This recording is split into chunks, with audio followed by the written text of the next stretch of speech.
Speculating because he told this to me himself. God has a funny way of showing you lessons. Today it's time to stop singing and start swinging. I just need you to know that I see you and I'm proud of you. I need you to remember that you're royal and we're proud. He took at least 9 that we know about. And I'm not speculating because he told this to me himself. God has a funny way of showing you lessons. Today it's time to stop singing and start swinging. I just need you to know that I see you and I'm proud of you. I need you to remember that you're royal and we're proud. He took at least 9 that we know about. And I'm not speculating because he told this to me himself. God has a funny way of showing you lessons. Today it's time to stop singing and start swinging. I just need you to know that I see you and I'm proud of you. I need you to remember that you're royal and we're proud. He took at least 9 that we know about. And I'm not speculating because he told this to me himself. God has a funny way of showing you lessons. Today it's time to stop singing and start swinging. I just need you to know that I see you and I'm proud of you. I need you to remember that you're royal and we're proud. He took at least 9 that we know about. And I'm not speculating because he told this to me himself. God has a funny way of showing you lessons. Today it's time to stop singing and start swinging. I just need you to know that I see you and I'm proud of you. I need you to remember that you're royal and we're proud. He took at least 9 that we know about. And I'm not speculating because he told this to me himself. God has a funny way of showing you lessons. Today it's time to stop singing and start swinging. I just need you to know that I see you and I'm proud of you. I need you to remember that you're royal and we're proud. He took at least 9 that we know about. And I'm not speculating because he told this to me himself. God has a funny way of showing you lessons. Today it's time to stop singing and start swinging. I just need you to know that I see you and I'm proud of you. I need you to remember that you're royal and we're proud. He took at least 9 that we know about. And I'm not speculating because he told this to me himself. God has a funny way of showing you lessons. Today it's time to stop singing and start swinging. I just need you to know that I see you and I'm proud of you. I need you to remember that you're royal and we're proud. He took at least 9 that we know about. And I'm not speculating because he told this to me himself. God has a funny way of showing you lessons. Today it's time to stop singing and start swinging. I just need you to know that I see you and I'm proud of you. I need you to remember that you're royal and we're proud. He took at least 9 that we know about. And I'm not speculating because he told this to me himself. God has a funny way of showing you lessons. Today it's time to stop singing and start swinging. just need you to know that I see you and I'm proud of you. I need you to remember that you royal and we proud. He took at least 9 that we know about. And I'm not speculating because he told this to me himself. God has a funny way of showing you lessons. Today it's time to stop singing and start swinging. I just need you to know that I see you and I'm proud of you. I need you to remember that you royal and we proud. Barbershop Conversations, man. Welcome to the show, man. Welcome to the show. Ooh, this gonna be a fun. Ooh, I can't wait. Ooh, JP, it was JQ. What it do? Keno, Supreme Tax, B&B Boxing. What's up, Rodney? Big homie Coop, man. Benjamin Harrington, Frill, man. Hey, man, I appreciate you, man. Oh, man, I appreciate that. Huh? After? Well, ladies go first. Ladies first. Go ahead, beautiful. You all set? Without further ado, Kennedy, Lenny, Jean, Hawthorne.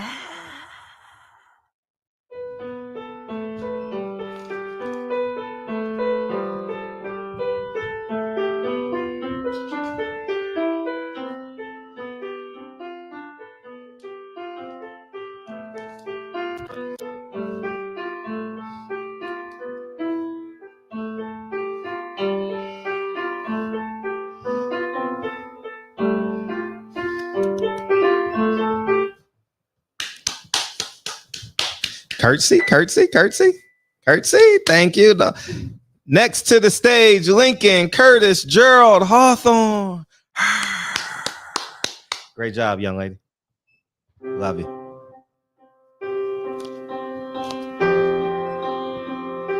Wow.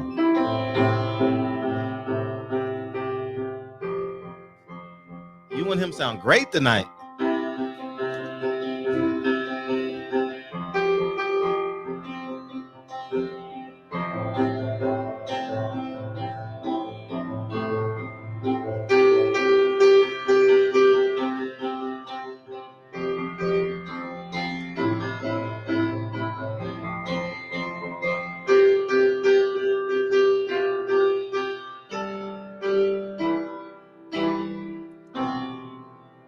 Amazing. Lincoln, Curtis, Gerald, Hawthorne. Love you, dog. Oh man, what a performance tonight by the Hawthornes. You know, you got the, you know how Anthony Hamilton got the Hamiltons? We got the Hawthornes. Hey, Lincoln, I ain't gonna lie to you. You sounded the clarity, the finger discipline. You sound wow. Proud of you, dog. Love you, big homie. Very proud of you. Wow. That blew me away just now because when you sitting there in the lessons, guys, you like, oh, you know, you're a parent. You know, if you got a child in basketball or baseball, it's the same as piano, dog. You know what I mean? And wow. I am impressed, y'all. Wow. Anyways, man, I appreciate you guys coming through tonight, man. We got a fun show tonight. I ain't even gonna lie to y'all niggas, man. Fred is off the hinges tonight, dog. Mark Jackson and Showtime and Steven Espinoza, Kevin Durant, Kenny Smith. So I'm like, I'm in fuck a nigga mode right now. I'm like, fuck a nigga mode. Fuck black people. Fuck all you niggas. God damn, I'm glad y'all said it all. Used to be mad, now you're just waiting. So, oh yeah, I'm in one of them motherfucking moves. Yeah, hell motherfucking yeah, nigga. I am all go. I am in G.I. Joe. Oh man, I am in fuck a nigga mode. You know what I want to do? You know what, honestly, what I want to do? I'm gonna go on a motherfucking tour and I'm gonna piss on niggas' headstones. So all you bitch ass niggas, if y'all niggas die before me, I'm pissing on your motherfucking headstone. That's what the fuck I'm doing. I'm just keeping it a buck. Y'all bitch ass niggas, I'm telling you, you die before me. Oh nigga, I'm hopping on a plane or I'm taking a drive and I'm pissing on your fucking headstone because y'all niggas ain't worth it. Y'all piece of shit, thieving ass niggas. Oh my God. Thieving ass, piece of shit ass niggas. Like Nipsey Hussle say, everybody can't go. Well, while you're leaving, nigga, I'm gonna piss on your ass, nigga. Hopefully that cools your ass down for another 13 seconds while you burning in hell, you bitch ass niggas. Oh, I'm in one of these moods tonight, dog. Oh man. Oh man. Oh man. Man. Oh, these niggas out here thieving. Oh man. You know what I mean? But anyways, man, Bob Arum. Oh yeah, I want to talk about this shit too. Yeah. Oh yeah, I'm in my bag tonight. Hey, I told y'all, what did I say last night? I said this week, Floyd and Oscar are just gonna piss on each other and throw their egos around.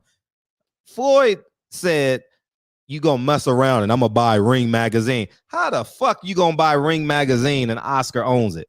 Y'all just be and I just laugh and laugh at this shit. How you gonna buy what Oscar owns? Explain that to me. How you gonna buy it? Is it for sale? He wouldn't sell it to your ass, nigga. Now unless he overcharge you like the Cold Crush, nigga. You know what I mean? Like niggas just say, I tell y'all, we can't fall for the dumb shit, man.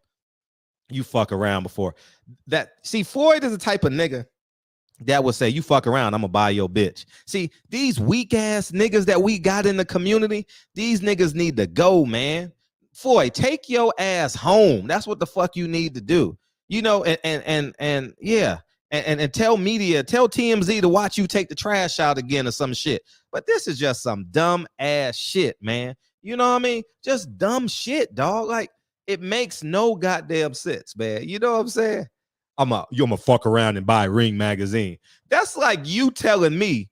That's like y'all niggas telling me, hey, you fuck around, Fred, I'm gonna buy your Roadcaster. How you gonna buy it from me? I gotta give you permission, nigga. I own it, nigga. What are you talking about? What are y'all doing? You can't buy. Oh my gosh. All these niggas gonna do is piss on each other, and everybody gonna choose sides. The fans and the media, they gonna choose sides. Oh, Floyd told him. La Rasa told him. Nah, man. Nah, man. It makes no sense. I can't go into Kevin Brower's house and say, nigga, y'all fuck around and buy your car, nigga. Hey, how about Nathan? Hey, Nate, I'm gonna fuck around and buy your house, nigga. How is that possible? But it sounds good. It sounds good, like saying I'm a real nigga. That shit sounds good. Oh, I'm a real nigga. Yeah, I kill niggas. I beat up niggas 3 times a week, nigga. All I do is knock niggas out, man. I knock more niggas out than I breathe. Oh, yeah, that sounds cool than a motherfucker. Yeah. Boy, motherfuckers just fall for the okie doke and the pump fake and the ring around the rosy and the hopscotch and the double dutch. And niggas just be reporting that shit like it's news. You can't buy nothing if I don't sell it to you. And how the hell you talking shit to the owner? You fuck around and I buy Ring magazine. So that means Oscar has more clout. He owns it. That means you want to give this nigga money? What's up, Taiwan? You know what I mean? It's going to cost me, right, Nathan? Exactly. It's going to cost me. Who the fuck? See, Floyd is one of them niggas that spends $5,000 on a $50 bottle of Ciroc. These dumb niggas, man. I'm telling you, just to show off on a nigga. Yeah, I got it, nigga. Yeah, I got it. Oh, you do? Okay. How many bottles you want, Floyd? We got a special. 3 for $12,000, Floyd. Oh, yeah, give me 3, nigga. Give me. Oh, my God. Oh, man, they make dumb niggas every day, y'all. Man, this capitalism got niggas dumb than a motherfucker, man. Dumb diddy, dumb. Stupid niggas in our fucking community, man. We got to get these niggas out of here, man. Man, these niggas ain't raising their kids and shit, man. To go around and spend $12,000 on 3 bottles of alcohol. And your daughter on TMZ twerking, nigga. Man, get the fuck out of here. Oscar, man, please talk shit to me for it. Oh, my God. Oh, please, nigga. Man, come on, man. Get these niggas out of here, man. These niggas over here just woofing tickets and the media gonna eat it up because I'm a Floyd Mayweather dick sucker. Oh, he gonna buy it. How the hell? Oscar owns it. Don't Oscar owns Ring magazine? That means Oscar is gonna triple charge you and you gonna buy it just to post on Instagram. Who won? Oscar won. You paid 3 times what it costs. Man. But that's life in the big city. That's life in the Instagram world. That's life in the cyber world. How many niggas can you shit on a day? How many niggas can you act like you got better lives than? The greatest life in the world.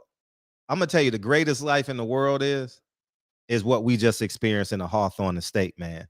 2 beautiful kids playing the piano. For you, it may be your son hitting the line drive over the shortstop, you know what I mean? Or hitting a 3-pointer or in the ballet class.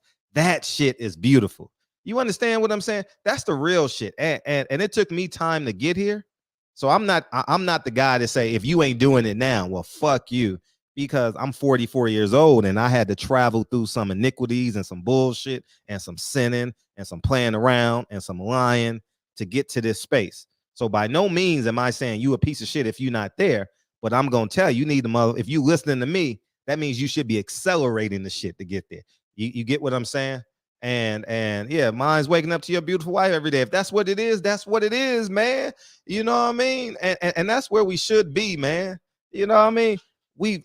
Man, oh my God.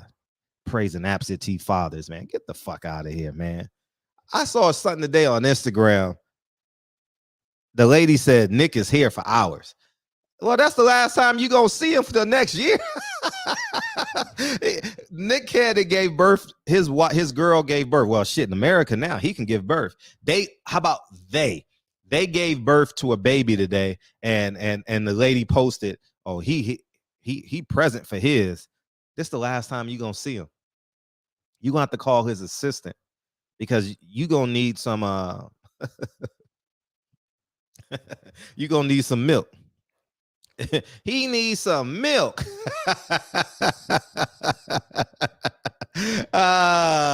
You know what I'm saying? You gonna need some formula, because how much is formula? 4 times what it costs now. We got a formula. How the hell we got a formula shortage in America? You know why we got a shortage a formula shortage in America? Because the industries are leaving. Imagine if everything we bought was inside. We didn't have to go to China and get the shit. I'm telling you, we ain't gonna be alive, but China is gonna, man, woo-wee. China gonna run amok over this world, man.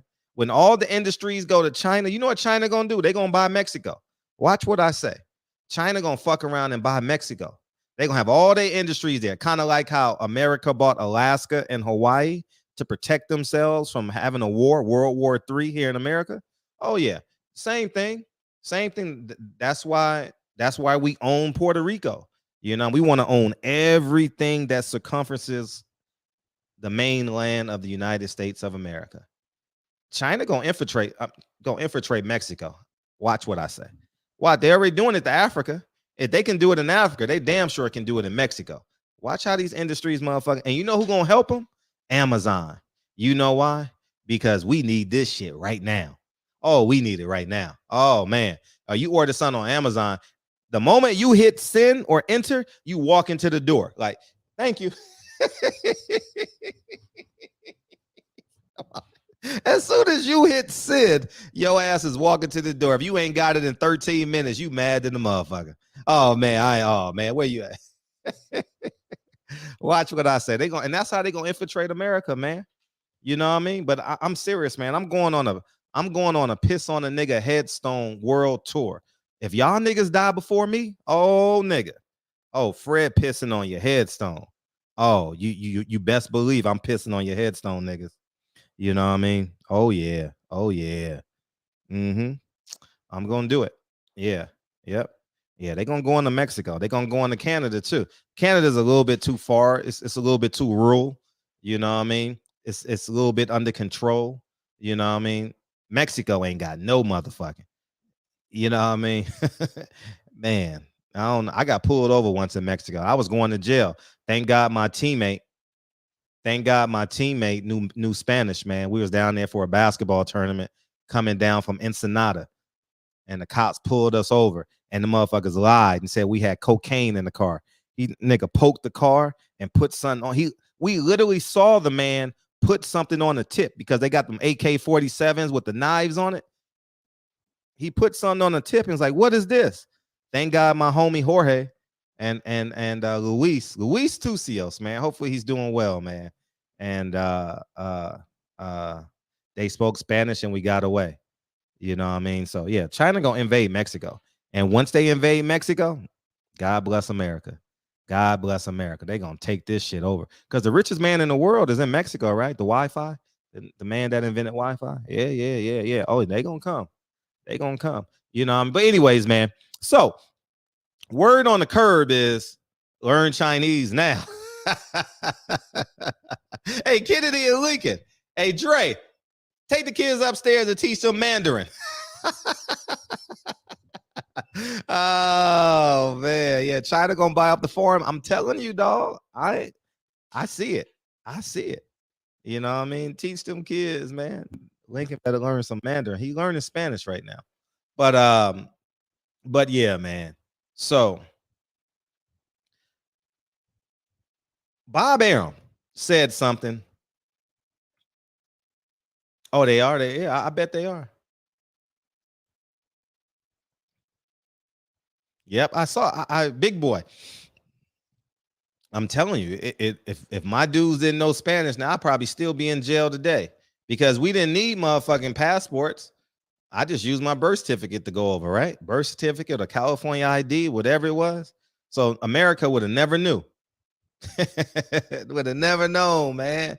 You know, but now when you leave, they scan your passport, you know, so they know where you're at. But Bob Arum said something that was interesting. Bob Arum said it was a Fight Hype interview. And I was on call, Bob, today, but I'm just happy, man. I don't feel like my happiness is so high right now that I just didn't want to sit down for an hour and talk to anyone. But I'm getting closer and closer to getting in that phase. But he said something that was interesting. He said something about the piracy of pay-per-views, and that may dead the Earl Spence Terrence Crawford fight because they got these high guarantees and they may have to lower the price. I'm gonna tell you something about Bob Arum. Bob Arum couldn't wait for this interview. Bob Arum, and I wish I could have conducted that. And I ain't gonna lie, I wish I could have conducted that shit because I would have pile drive that shit so y'all niggas understand. Bob Arum has been sitting down for the past month and a half waiting for someone to ask him that question. I can tell. I know. I think I have a great understanding of who Bob is. He like, oh yeah, I knew what I was doing. Shit. Al, you stupid nigga. I gave Terrence Crawford to you. If I thought it was money in that fight, I would have kept Terrence Crawford, you stupid nigga. No. Bob Arum played Al Haymon. He played the boxing. This nigga literally threw Terrence Crawford out on the street without bubble wrap. He like, take this shit. Because he knows. Bob Arum understands the market. He knows what Terrence Crawford pay-per-view numbers is, and he knows what Earl Spence pay-per-view numbers are. Al Haymon knows them. For them, it's only a phone call away. Steven Espinoza, that thief, he knows it, you know. And it's just the reality of this shit, man. And Bob Arum knows that Terrence Crawford is not a great asset. Part two. I'm going to tell you what's happening on the flip side. Because Al Haymon knows the real numbers, you know what he's going to do? He's going to bully Terrence Crawford. He's going to try and bully and punk Terrence Crawford and force him to take this fight. And you say, why and how, Fred? His mandatory is coming up. Al Haymon is not going to, and TGB will not be in the purse bid for that. Eddie Hearn might. Somebody else might. Maybe Bob Arum might. I don't know. Maybe he can get Terrence Crawford for the low and put him on ESPN. It's just strictly business, right? But here's what I want you guys to understand. I understand the business side of this. Two things, or a couple. If Terrence Crawford and Errol Spence fight does not happen, every fighter in boxing better wake the fuck up.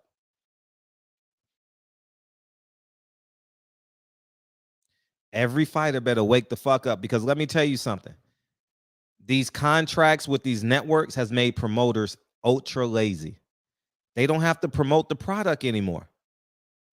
If the product is already sold, listen. That's why I have Section 8 tenants, many of them, right? Because the money is guaranteed. Can I get $200 more? Yeah, but I don't feel like arguing. I don't feel like worrying every month. Not that you worry, but you still think in the back of your head, is that tenant gonna pay their rent? Is that tenant? And then you gotta go through the whole process. And so what you do is you take the safe money instead of chasing that extra 15% and like promoting. You just take the 85% and you times 85% by 100 fight dates. Shit, you living good. And that's what's happening. Bob Arum doesn't have to promote. He's on autopilot. All Bob Arum has to do, all Top Rank has to do is sign the fighter. That's it. Once they sign the fighter, they get plugged in. You get plugged into this machine, and it just generates fight dates and opponents. It's on autopilot. Top Rank is on autopilot right now. They fucking rolling right now. Whereas PBC, because Al Haymon never built infrastructure, and if you understand business, you understand what I'm saying. This ain't Al Haymon. Fuck, I don't give a fuck. Fuck what you think about it. Fuck what you think I think about Al Haymon. He's a piece of shit, and I ain't fucking with the nigga. But I'm gonna say this. Because he micromanages everything, he does the matchmaking, he does the purses, he does the negotiating to Steven Espinoza. There's no infrastructure. There is no infrastructure. So if there's no infrastructure, then you're going to collapse. Right? You know what infrastructure is? All you got to do is go knock on the wall in your house right now. If you're sitting in the car, go knock on your window. That's infrastructure. Did the shit fall down? Did your hand go through the window? That's infrastructure. That's physical infrastructure. It's not that at PBC. So there is money for the Terrence Crawford Errol Spence fight, but it's not what they want. It's not that they need that extra 15% to make that fight, because there's no promotion, there's no inroads. So what I mean by that is Al Haymon can't go to Dallas Auto Sales and say, hey, Mr. He only fucks with Jews, right? So let's say Mr. Scheinberg. Hey, Mr. Scheinberg. Hey, I need $8 million for this Errol Spence fight. And it's what I got to say. I need $8 million. And then after $8 million, there's an upside on it. And then you go to Mrs. Barron. Hey, Mrs. Barron, I need $13 million. So now because he has the inroad, so he can go get this money. Kind of like how Eddie Hearn goes to Saudi Arabia and gets the money. You know what I mean? Kind of like that. You know what I mean? It's real simple. Real simple. You know what I mean? So because hasn't been any promotion, there's no money to get the Errol Spence and the Terrence Crawford because of these networks. And that's where we're at. Bob Arum set Al up. Bob Arum threw the ball in his court. Like literally, you know how you hand off your 6-month-old baby to grandma before you're about to leave? You know what I mean? You hand her so carefully, but you know you about to go turn up in the club. But you got your 4-month-old baby. You like, oh, I love you so much. Oh, you the most beautiful girl in the world. You so precious. and you at the door with grandma, and you say, yeah, I got 4 bottles. There's 13 diapers in there. She gets hungry like around 2:00, and I thank you for taking care of her. And right before you hand her to grandma, you know what you say? I love you so much. And as soon as you close the door, you skip into your car, and it's Friday night, and you about to go turn up with your girlfriends. You can't fucking wait. That's what Bob Arum did with Terrence Crawford. That's exactly what he did. And that's where we're at. Al got to get that money together, because if the money don't come, it's gonna be a black eye for boxing. It's gonna be a huge black eye for boxing. And if you guys want to beam in, you guys more than welcome to beam in. Let me open up these phone lines. And we'll do it like that. And the phone lines are open. And yeah, man. So that's kind of where we're at with this, man.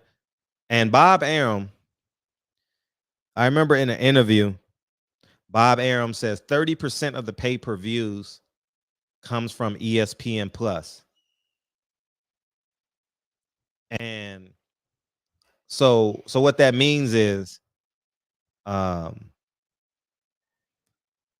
Arum knows that if you want to have a successful pay-per-view where the guarantees are high, you have to run through me, you know. And he's just sitting back and enjoying, you know. So, but anyway, we got someone that want to beam in. I've never seen you before. Are you real? Are you a real person, Edison? Mr. or Mrs. Robinson? Yeah, go ahead. Yeah, can you hear me, bro? Yeah, okay, I hear you. What's up?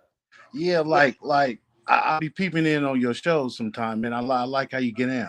Oh, thank you, dog. But I'm looking at the Terrence Crawford, Earl Spence fight, and I'm like, Jerry Jones, this cat is willing to give the money. He want the money. Well, we don't know that. Maybe Jerry Jones ain't giving the money away. Maybe Jerry Jones is getting it and parking. You get what I'm saying? So yeah. But you're gonna have to give up something to him. You're gonna have to give. No, you don't. Jerry Jones is in a powerful position. No. I mean, you're gonna have to give him something. Oh, sure. And and I think Jerry Jones will put up the money for the fighters, but you're gonna have to give him the gate and concessions. You're gonna have to give up something. I don't think it's that easy. Because Jerry Jones knows the numbers. You understand? Exactly. Like he has experience already. He's done Mikey, Canelo, and Earl. He knows what the real numbers is, so he knows what the risk versus reward is. If that were the case, then Jerry Jones would have went on ESPN or wherever the case. True, because he do a whole lot of talking. Yeah, he would have gladly. And we got, and they're in camp right now too, right? They're in Oxnard, California. Yeah, right? yeah, I believe so. Yeah, so he would have came out and someone would have asked him about I'll gladly put up the money for that fight. But there's something missing there, you know, and I don't know what it is. I don't either. Maybe it's micromanaging on Al Haymon's part. Maybe he never really facilitated it like that. Time is gonna tell. Because that fight is honestly what you could say society needs in boxing. Because I've always, since I've been watching boxing, and I'm only 37, since I've been watching it, I've always seen the best cats fight the best cats. And if you the baddest man on the planet, you're going to fight the toughest motherfucker out there. You're going to do that. Because the people are going to make you do that. They're going to force you to do that. Because you have to appease the masses to get the credit. Right. And it seemed like Terrence Crawford wants the credit, but he don't want to appease the people. He don't want to please the people. I mean, it's gonna take he's gonna have to, man. Yeah, and I be peeping out what you're saying, and I'm at the point where I'm ready to boycott all this shit, man. I'll be watching UFC more than boxing now. Man, you ain't got to boycott it, just don't buy it. You know, I don't. Yeah, they don't fuck boycott. That takes too much energy. I could tell you the last fight I bought was Floyd versus Sugar Shane Mosley. That was the last fight I bought. Oh wow. That was the last one. Other than that, I'm Oh. doing like all these Europeans, streaming everything. No, you're doing like all Americans. Yeah. Like me, I'm man. Man, I stream everything, man. I'm not giving my money if you giving me a poor product, man. Right. It's worth it. No, you're right. And I was one of them blind cats that didn't see it until I was too. It hit me. Like, why am I paying $100 for this fight? And you ain't giving me $100 worth of entertainment. Right. Right. But even when I heard the Bob Arum say, you know, with the piracy, I'm like, if you want to stop the piracy, do a contract with one of these networks and just play that on regular TV. If you want to cut into it, make it available for everybody. Right. And then don't you get money off all them views? Well, you get money off of the commercials and stuff. I'll look at the Super Bowl. Look at the Super Bowl. They load them commercials in like a motherfucker, right, and making billions off of them. Right, right. It's like you said, the structure is there. Just piggyback off everybody else. The NFL piggyback off, baseball or basketball piggyback off the NFL because they see, oh, it works. Let me throw it in. Let me handle that. Right. Nah, you're right. Nah, you're right. Let me put this guy on hold. All right. Hold on, 757. Go ahead. Finish up your point. No. I'm done. Okay. No, hold on, 757. Go ahead. All right, Edison. Let me get to the next call. All right. Thank you, Edison. I appreciate you coming to the show, dog.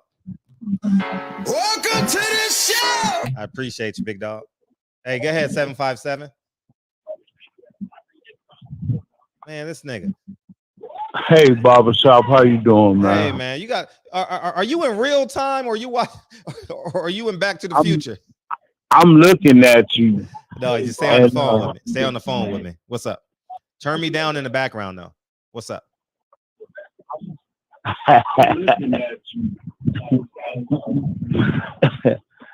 Hey, look. What I call to say is that low enough? Yeah, you good. Look, what I'm calling to say is this. Concerning the Earl Spence and Terrence Crawford fight, man, I've been watching and waiting. And Spence being quiet, doing what he always do. And Terrence saying a lot of stuff. Some of it contradictory, some of it is not. But what I'm going to say is whatever he did in those lower weight classes, it ain't going to matter at 147. That ain't going to solidify what he's talking about today. And I'm thinking Earl going to take them eyeballs and break that body down and blah, blah, blah. Seems like he's scared because she ain't giving his all to this thing. And what made me think it is because when he fought Sean Porter, it looked like Sean Porter would say, well, if I couldn't beat him, maybe you can. It looked like a giveaway because I seen Sean way better on his worst days than he was with that guy.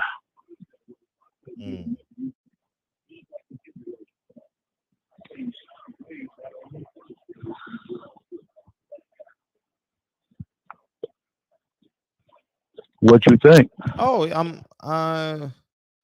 yeah, I mean, you making sense, I assume. Yeah. I wasn't listening, dog. What did you say, dog? I'm not even gonna lie. What did you say? I was reading something. What'd you say, dog? Say it again, please. Well, I'm saying this Errol Spence and Terrence Crawford fight. It looked like Spence doing what he always do, and it looked like Crawford throwing all kinds of stuff out there. Is it going to happen? Is Terrence bullshitting us, or how this thing looking to you? I honestly, Earl Spence ain't fought since April 16th, somewhere in there. May, June, July. That's 90 days since Earl Spence's last fight. So they had 90 days to make the fight. So I think that Terrence Crawford is holding his ground on what he wants. And I respect him for it. The same way in negotiations, you don't get what you worth, you get what you negotiate. And I can honestly say that I respect Terrence Crawford for holding his ground and not taking what he believes to be not his worth, not what he's worth. And it's gonna, if they're gonna take a pay cut, it's gonna have to be negotiated between Terrence and Earl. It can't be negotiated between Terrence and Al Haymon, because you can't allow Terrence Crawford to come into the ring and get $2 million or $3 million with an upside, and Earl Spence with a, let's say, $10 million guarantee with an upside. That wouldn't be fair. You know, I mean, who cares a fuck about being fair? But that wouldn't be what you would negotiate. You understand? I got that part, but what I'm saying is, what is it that solidified this guy for a 50-50 split? I'm talking about Crawford. At 147. At 147, what has he done to get 50-50? He ain't selling out no stadiums, and he ain't got no way big pay-per-view sales. What? I mean, what? Who? I mean, I don't give a fuck about the. If I'm Terrence Crawford, I'm not concerned about 50-50. I'm concerned about getting what I believe I'm worth. Because maybe Earl Spence gets all the back end. Just give me a guarantee. I don't need no back end money. I don't need nothing. As soon as I step foot in that ring, this is what I'm getting. If I'm Terrence Crawford, I'm not negotiating no back end money. Why would I? You don't love me. You ain't my dude. Nah, I ain't doing no back end money. Give me my $10 to $12 million flat guaranteed, and we'll make the fight. If I'm Terrence, I'm not negotiating no back end money. Fuck that. You can't audit it. Now, the only way you would negotiate back end money with the guy you're not doing business with is if you're gonna audit the nigga. But Terrence ain't gonna audit the dude. He ain't gonna get his money. So, do you think that this is Bud payout? You think he finished after this? No, Bud ain't finished that. Bud is in great shape. He lives a fighter's life. Bud is good. But if Bud win or lose or draw, he's gonna fight again. Okay, so if he loses Spence, he gotta see who? Ennis? Well, if he loses Spence, he ain't got no promoter. So I don't know what happens. I don't know what happens to him because he ain't got no promoter. I mean, he's saying names like Jamel, Charlo. I mean, some of this stuff to me seem like it's out of the blue. No, I think Terrence has a career, but he's gonna have to protect himself in that contract somehow, some way. However, he believes is the most protection for him. You understand? And the reality is, Terrence gotta negotiate. Terrence got to get a professional negotiator. And I don't think he's getting retirement money for this Earl Spence fight. I think it's worthy of it. The fight itself is worthy of it, but I don't think they have the public appeal to get that retirement money. So with it being what it is the contracts, do you know whether or not the contract is signed? Is this fight solidified right now? I know it's not. It's not? I know. I spoke to someone today. I know it's not. Do you think it's more than just smoke and mirrors, or you think that's all we're getting out of it? No, I think we'll get the fight. I'm because no fighter can go anywhere. Earl don't like Keith Thurman, don't want to fight him. Earl maybe got last fight at 47. You can see Earl is literally doing his best to stay in. You can look at Earl, look at Terrence, and you could tell that they're doing their best to stay in shape to prepare for this fight. No one's blown up in weight. They still got their abs. They face still look lean. So you can tell that they're in preparation for this fight. I think that they'll be just fine. They just need 60 days for them, they need 60 days because they're already in decent shape. Both of them, actually. Yeah, they look good. I've been watching them, paying attention. I just don't think that what he at 147, he really ain't showing us much. And how he got the WBA, I think it was, the WBO, excuse me. I think that was a giveaway right there. And fighting Kell Brook and all those guys who've been fighting at 147, I don't think that's enough to solidify him to be in a position to where he can call the shots that he's trying to call. What he did in the lower weight classes, he did there, but 147 is a whole nother animal. Right.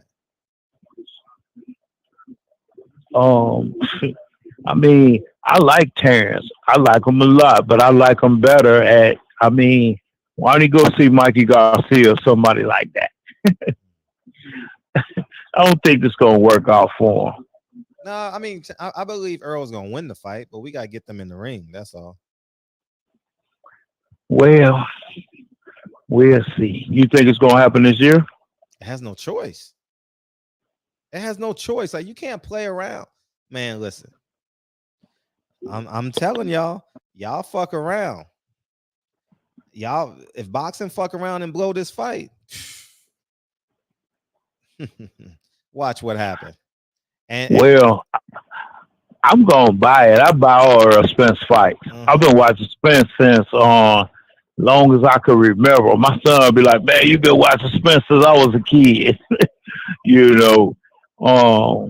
And Terrence, I do like Terrence. I'm not gonna say I don't, but looking at the two boxers, I see a guy that's fighting. Spence is a technician. He's some kind of scientist with this shit. I think Terrence is more emotional and hyped up on the crowd and blah blah blah. I don't think that shit bothers Spence at all. And I think that's what gives Spence the advantage over most of the guys, if not all of the guys that he fight. And this dude come to work. If you look at Spence, his facial expression never changed. Not in the fight, before the fight, after the fight, during the fight. Man, this dude is there to do what he's there to do. Yeah. And I wonder if it's going to be any good for Terrence. And then Bob said that Terrence was a hard guy to deal with, business-wise. And we see what's going on right now. I can't see it probably as close as you do, but it ain't cut and dry right now. And I'm wondering if Terrence is holding it up. Spence said, let's see who's going to hold it up. What's going on? Well, I know honestly as much as you know. Like I don't know. I'm not really in these boxing streets like I used to be. You know what I mean? And I don't really make any phone calls or reach out to people like I used to. I just really don't care that much. So I'm honestly just using my common sense most days and seeing how the boxing wave is going. Last words, man. What you got? Hey, what part of Virginia you in? I'm in Norfolk, right out of Virginia Beach area. Okay, that's where my family originated from. Oh yeah, you from this part or you from California?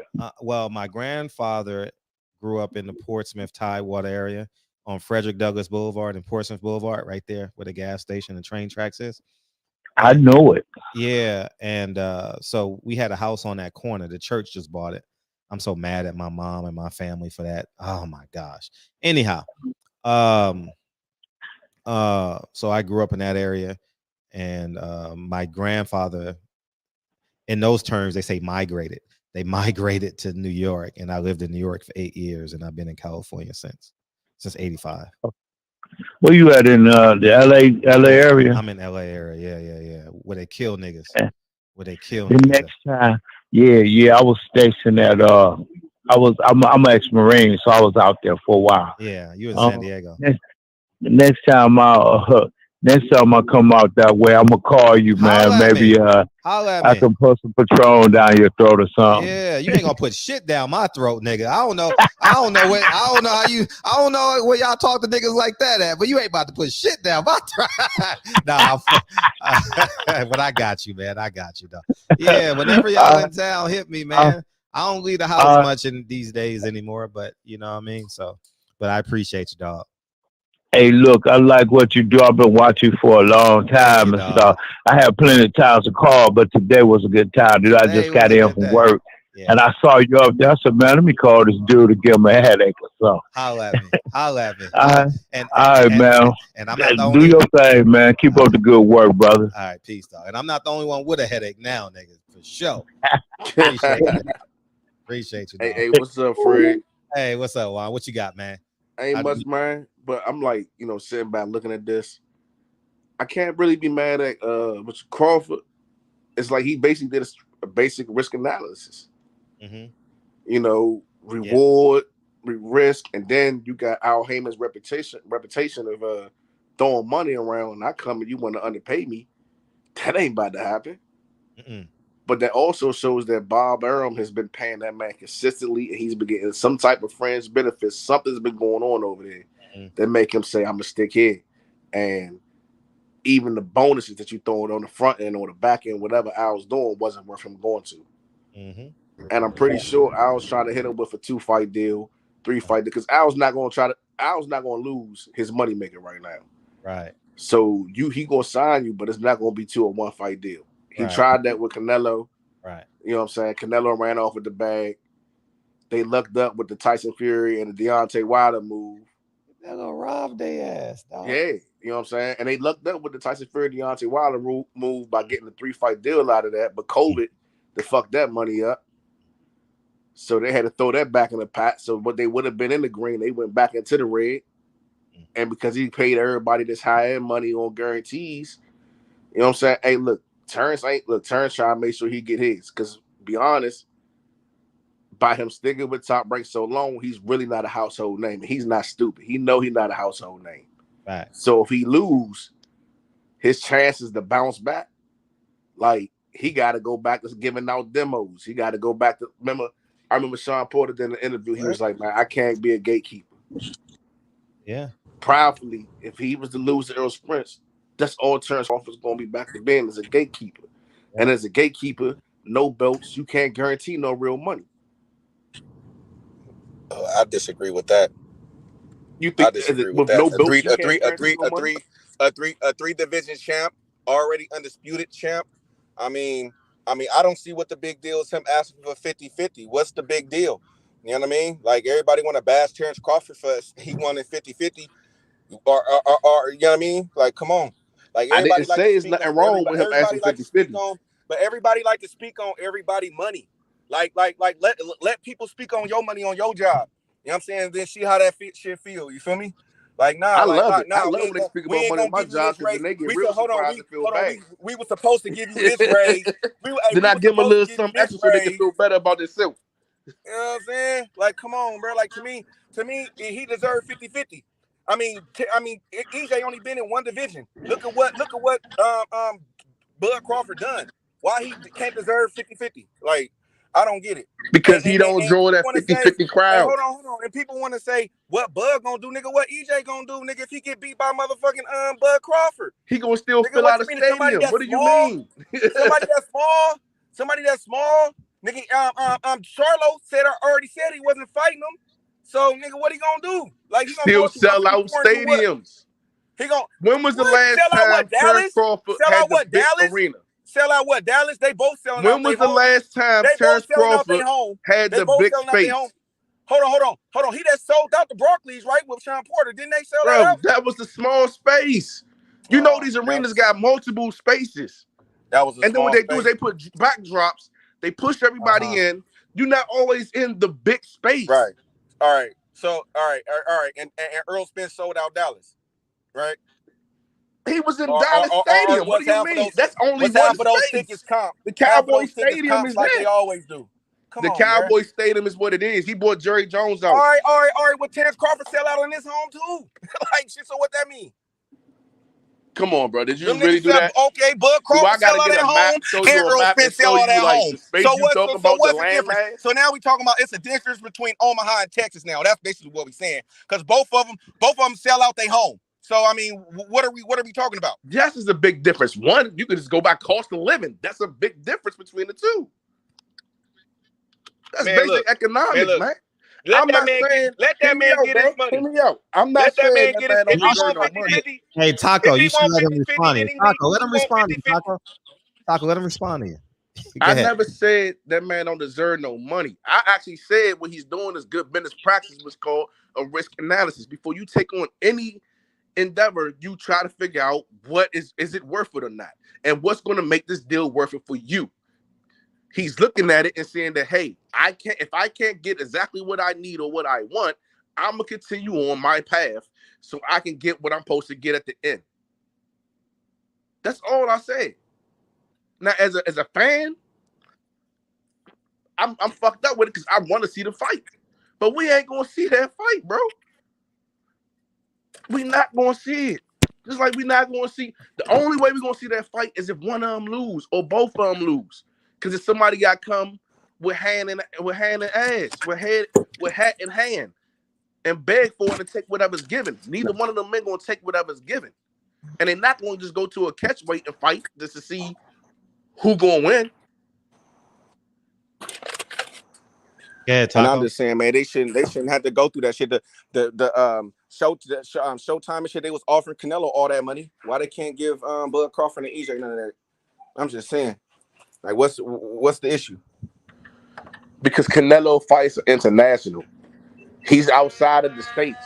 But we hate to realize you got Mexico, you got Spain, you got across the border, whatever. Earl Spence and Terrence Crawford.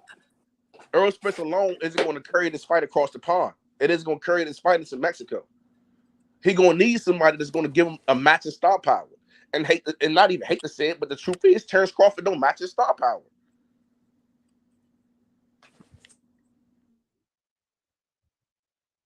Taco? You going, Taco? Taco! Tuesday. You there, Taco? Oh, man. I'm going to kick you out so you know to come back in. Oh, he had to go. Taco had to go. He's probably at work. So I saw him just pulling. It's like he just opened up a door. Yeah, I heard something in the background. Yeah. It's like he just opened up a door.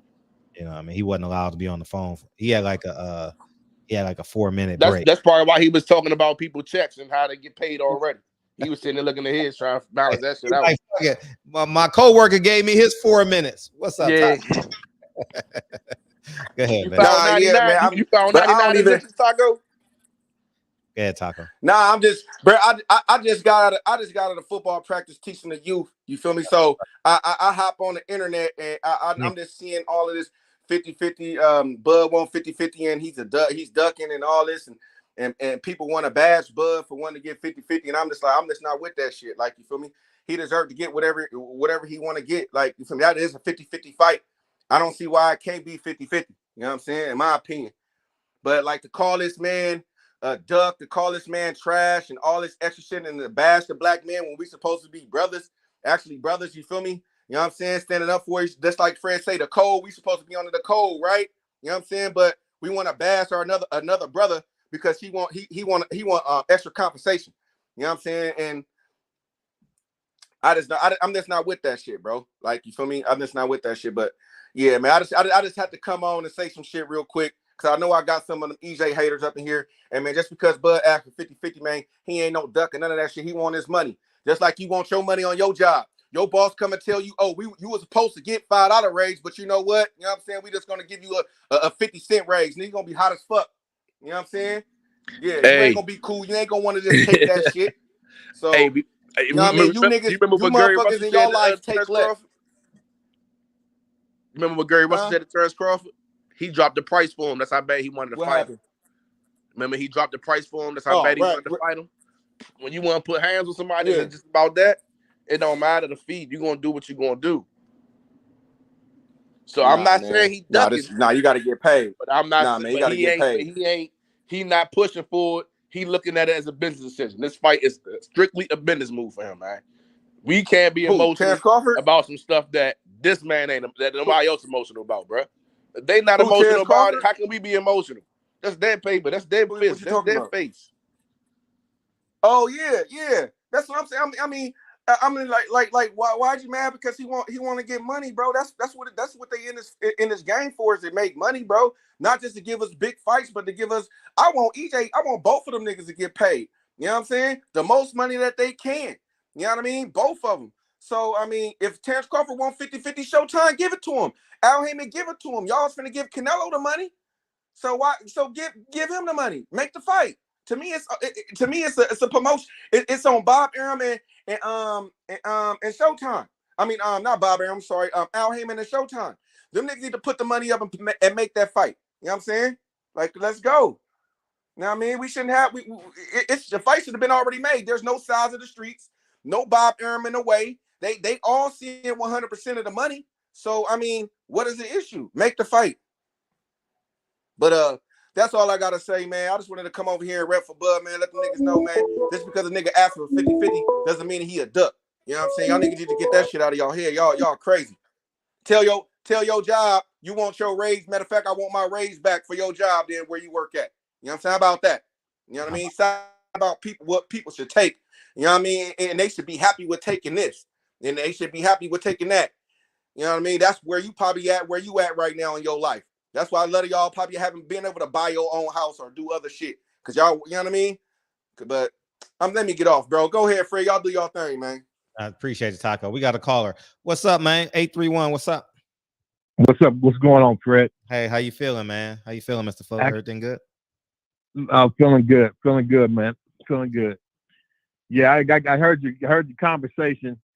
I think one of the aspects that we're not really thinking about is the fact that the money at the level that both the fighters want and deserve is probably not going to be there. And I heard the brother talking about how he wanted both of them to get paid. Well, one of the things that you have to do is stop streaming these fights, stop stealing the fight. You know, I'm not saying he does that, but a lot of folks who are fans who want to see the fight, they don't pay for it, and so they cut the fighters' money out doing that a lot. And then the people who have to put the money up, they also understand that that's a dynamic that goes on.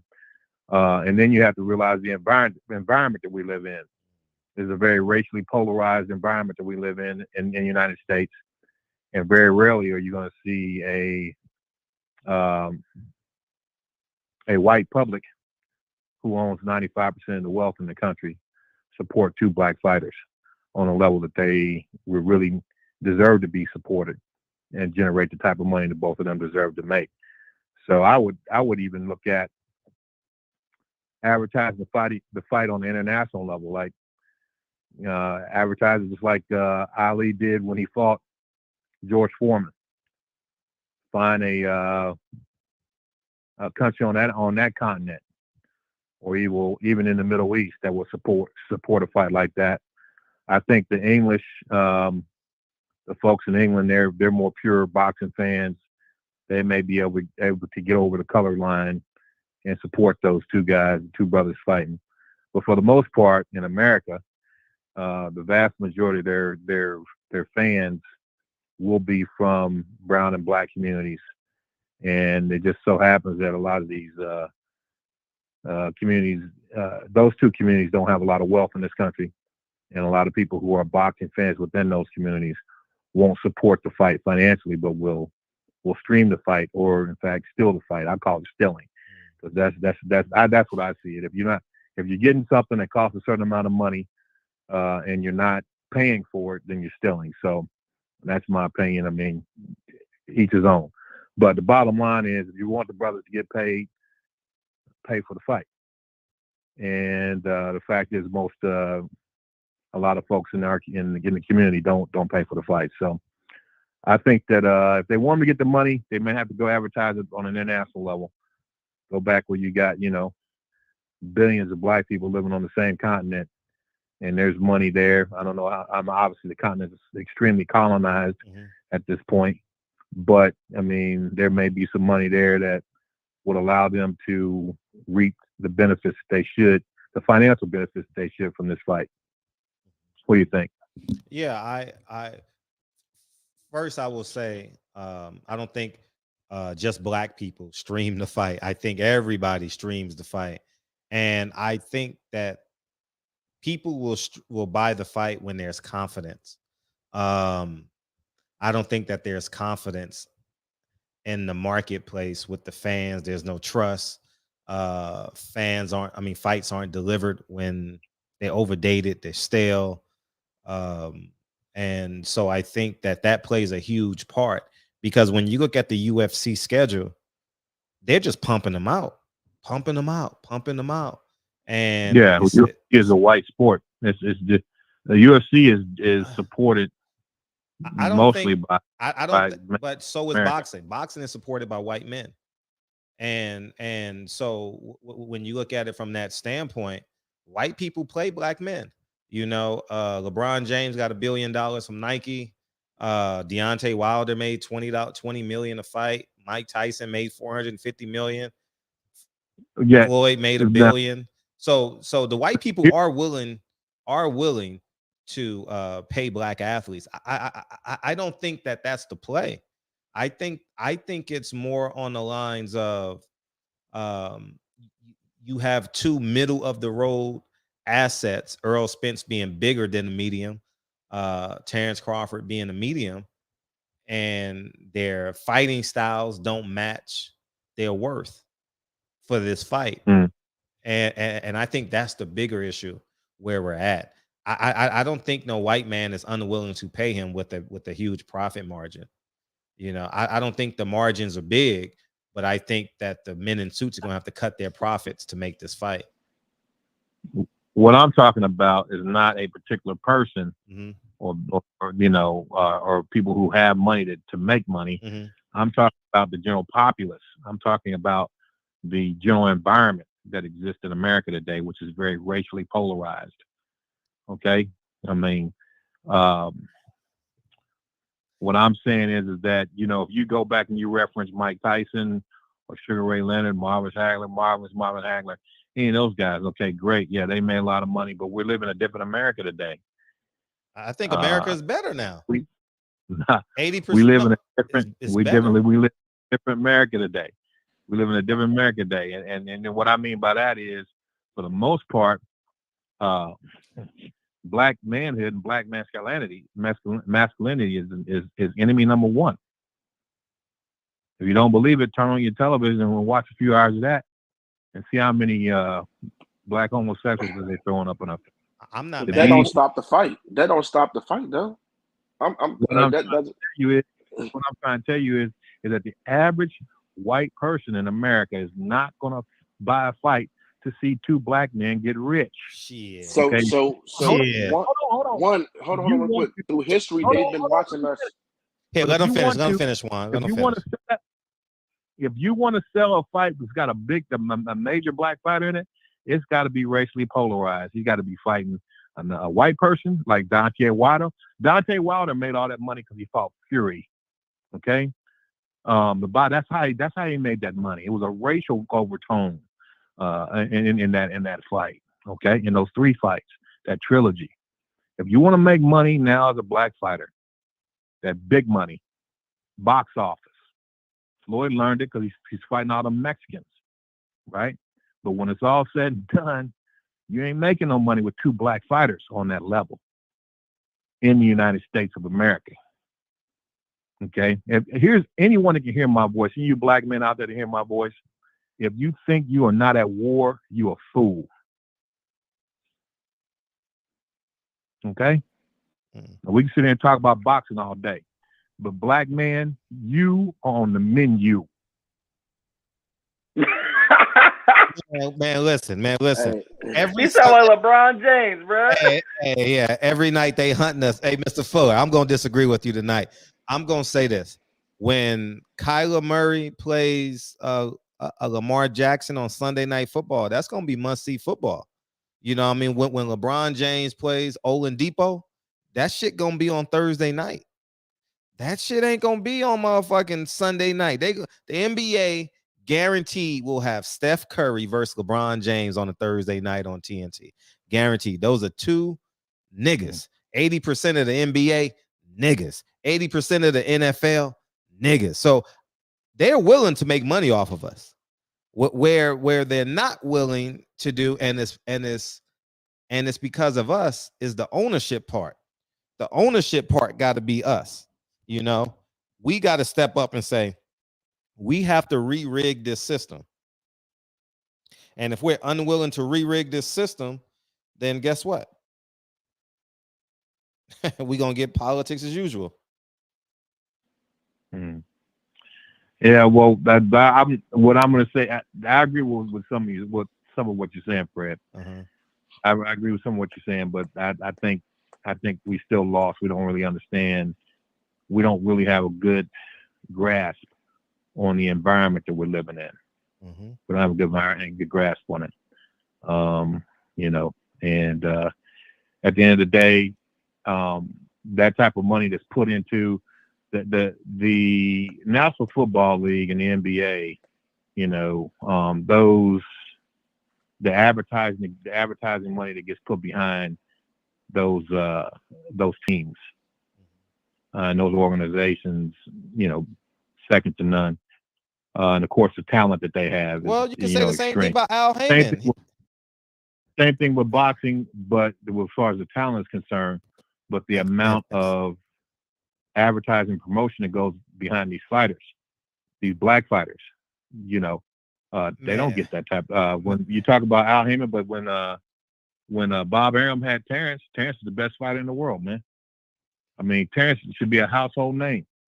And you walk down the street, you probably, if you ask 10 people, 10 of them won't even know who he is. Well, AJ got $40 million, man, from an Arab. So, and a white man. He went from white man to Arab. You know what I mean? Man, like, shit. But Bob does that with everybody. Bob does that to everybody. De La Hoya had a problem with the way it's being promoted. Pacquiao had a problem with the way it's being promoted. Once they hit a certain point in their career, it's not just because, oh, you black, I'm not going to promote you. That's crazy. Bob is AJ when he's promoted over in the UK. That's what I'm saying. I think the fight would sell in the UK. It was promoted in the UK. I think it would sell in the UK. I think it would sell in the Middle East if it was promoted correctly. I think it would sell on the continent of Africa if it was. Those are different pots of money. Those are different pots of money, though. Bro, that would have been a big American fight if they would have got that deal done originally. That would have been like the Fury trilogy. Yeah, but y'all understand there's different pots of money. You got a pot for the European fighters, you got a pot for the black fighters, and a pot for the Latin American fighters, for the Mexicans, whatever you want to call them. And when you have two black fighters pulling out the same pot, one, you can't really promote it the way you want to promote it, because what happens if one of them go to jail for stealing some jewelry or get drunk, get locked up, beat on their girl or something? Nah, like you know the real money. You know what it really is. You lose out on your money. I'm saying, you know what it really is. Why would I do that? Why would I put all my money up front on you, and you are so much of a risk, and I'm already pouring two out of the same pot? Like both of y'all are eating off the same sandwich. Most black fighters. Come on, man. Come on. Like who? Name. Give me three. Just give me three. AB. Javante okay, Davis. One. No. Maybe. His case is still pending. He ain't gone to jail yet. So, Earl? I guess maybe the car accident shit. Maybe. But that's what I'm saying. Like, you put this money out to say, okay, I'm gonna get this fighter. We're gonna have this fight. You go put him on this world tour and everything. A lot of our fighters, they're not holding it down and doing everything they need to do. It is being professional with it. Even with the Charlos, it's always something with us. But that's fighters in general. Fury over here doing PEDs. Benavidez doing coke. You got, when these motherfuckers get money and they ain't have money before, it don't matter what race you are, bro. Motherfuckers don't know what the fuck you're right. But the accountability factor is different for us, because you get caught doing coke down there in Mexico, it's gonna be, oh, he just did coke in Mexico. You know what I'm saying? Getting a taco. Fury get caught over there, white man, and over there, you know what I'm saying, beating his wife or doing coke or drinking and binging. He just turning up having a good time. But here in America, you get angry because somebody swiped your card wrong. Now you a villain. So we kind of some of our fighters kind of did it to ourselves. What about old boy that got caught for like 4 domestic violences? He was black. He still got a big fight. No one gave a fuck about him. He wasn't villainized at all. Who? Brown was a dude who fought beater you. He got beat up. Fight before last. And his purse probably wasn't nothing. They probably didn't advertise much. You talking He about still had a purse though. That's the point. He was still able to fight. Marcus Brown. Marcus Brown. 4 domestic violences, and if you read the stories on some of the shit he did, he should not have a boxing license. Much less fuck his purse, what his purse was. He shouldn't even be in the ring with some of the shit he did. But you know the guarantee when you guarantee these fighters is money, you got to pay them up front, so they go to jail. Now you stuck paying them this money, and you can't recoup. You gonna throw a couple mil away? Man, I think with Al Haymon involved, the fight should be made. That's just where I stand, man. And I fell off that Hotep brain. That I fell off that Hotep lane. I told you guys in 2019, and I realized Al Haymon is a part of this motherfucking system. Al Haymon got to go into his bag, pull out some money, and make the fight. That's it. It's I don't know. I don't know why you blocked. I never blocked you. But the point I want to make is it's in Al Haymon's hands. He got the whole world in his hands, and that's all we got to do, man. And now Al Haymon should be on the clock. Every media member, if you got any type of balls, if you got any type of kahunas, if you got any level of integrity, hold Al Haymon accountable, man. Because guess what I did? When Bob Arum fucked up, Fred was on his ass. When Eddie Hearn was fucking up for 2 years, Fred was on his ass. Y'all niggas are just suckers. And I'm talking to all you fans too. It's time to hold Al Haymon accountable. And when he makes the fight, you stand up and give him a round of applause. And we got the fight we wanted. I'm not gonna complain if this fight is signed. I'm not interested in how much money they make. Did they sign? What's the date? Now Fred gonna make a decision. Am I going or am I throwing the party? That's all. That's it. That's it. I don't give. Y'all niggas complain about how much money they got. Nigga, I ain't tripping off that shit. Nigga, am I going? Right. And that's it. That's all I care about. So the clock should be on Al Haymon. That's it. And I think that's where it should remain, because guess what we were saying? Oh, he should sign with, because we know Bob Arum has a cap on what he wants to pay. That's it. He's not going into his coffers. He's not going out for outside investors. He ain't doing none of that shit anymore. If he has a fighter, he's gonna call his allies, who is now Frank Warren and Lou DiBella. You got anything you want to put on this? No, you don't? Okay. ESPN, how much you give me? 3 million? Well, shit, Shakur. ESPN is giving me 3 million. I'm gonna give you 1.3 and give your opponent 500,000, and we're gonna build an undercard. And I'm gonna get my 20% off of your 1.1 million. That's how we going. And we learned all of this when went over to Dubai. No, the crazy dude. The dude that's gonna go AWOL in a little while. What's his name? The fighter. The dad that's a cokehead. What's his name? His father's Teofimo? Yeah, Teofimo. Yeah. When Teofimo signed with Triller, we realized Bob only takes 20%. We thought he took more. I was shocked when he took 20%. I was actually like, Bob is kind of fair. You know, you build up a fighter and you get him to the point of money. Shit, because Bob just started making money on him after COVID. He didn't make no money on COVID because it wasn't no gate when he fought Loma. You know what I mean? So I think that's where we're at, man. Everybody start pointing the finger at Al, Terrence, and Earl. Make the fight. And that is more on Al right now, because I think they want to pigeonhole Terrence Crawford. And I think Terrence Crawford should hold his ground. Hey, Fred. Yes. What's up, Fred? What's up? What's up, Nate? What you got? Yeah, man. Look, I'm gonna just pass on what my significant other said. Look, Terrence Crawford, you know, of course he should stand his ground. But let's be honest, he was on the Porterway podcast, and he admitted that he didn't want to go to Texas. Mm-hmm. Now get this. Do you believe if Crawford would say, "Yeah, I'll fight in Texas. Yeah, I'll knock his ass out in front of his family, his friends, his fans. Of course, I'm a badass motherfucker." Do you think the fight would get done because they would have an immediate sight fee from Jerry Jones? Fight can't happen in Texas. Why is that? It's not enough money there. Like, you get 40,000 people and you get $5 million. Deontay Wilder and did 16 million with 16,000 people. 16 million, right? The gate. Right. Yeah, so the money, it ain't the same. So that fight has to be in Vegas. They got to maximize their profit margins. Stupid people like me will spend $500 for nosebleeds, and do they magic. You know what I mean? Like, yeah, you see what I'm saying? So I paid for Earl Spence fight. I paid for, and I ain't even go. I had 4 tickets and didn't even go. I paid $200 and some a ticket, right? Whatever it was, I paid it, and I didn't go when he pulled out. I was so mad, I wasn't even gonna give the tickets away. I said, I'm not letting it, So one more thing.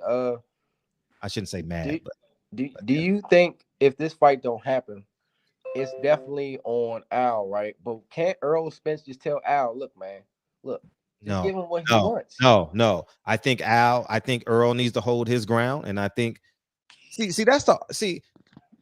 that's when you go from a boy to a man. You understand? When you're not willing to take less than what you're worth. It's not the age. It's like, oh, are you gonna disrespect? No, I'm a man. I'm gonna get this on my own. So I think no, Earl needs to get what he wants, what he deserves. Earl has fought every step of the way and has stuck to the Al Haymon plan. Now, finally, you're not gonna pay me for being obedient?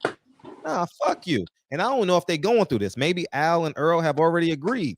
But I'm gonna tell you one thing: if you said, "Hey, Earl, we're gonna get the Terrence Crawford, but we're gonna do it this way," okay, I'm with you, Al. Now we here. Pay me, nigga. Pay me. Nah, and Earl should stand his ground on what he wants. Terrence should stand his ground on what he wants. And guess what? Steven Espinoza got a pipe down.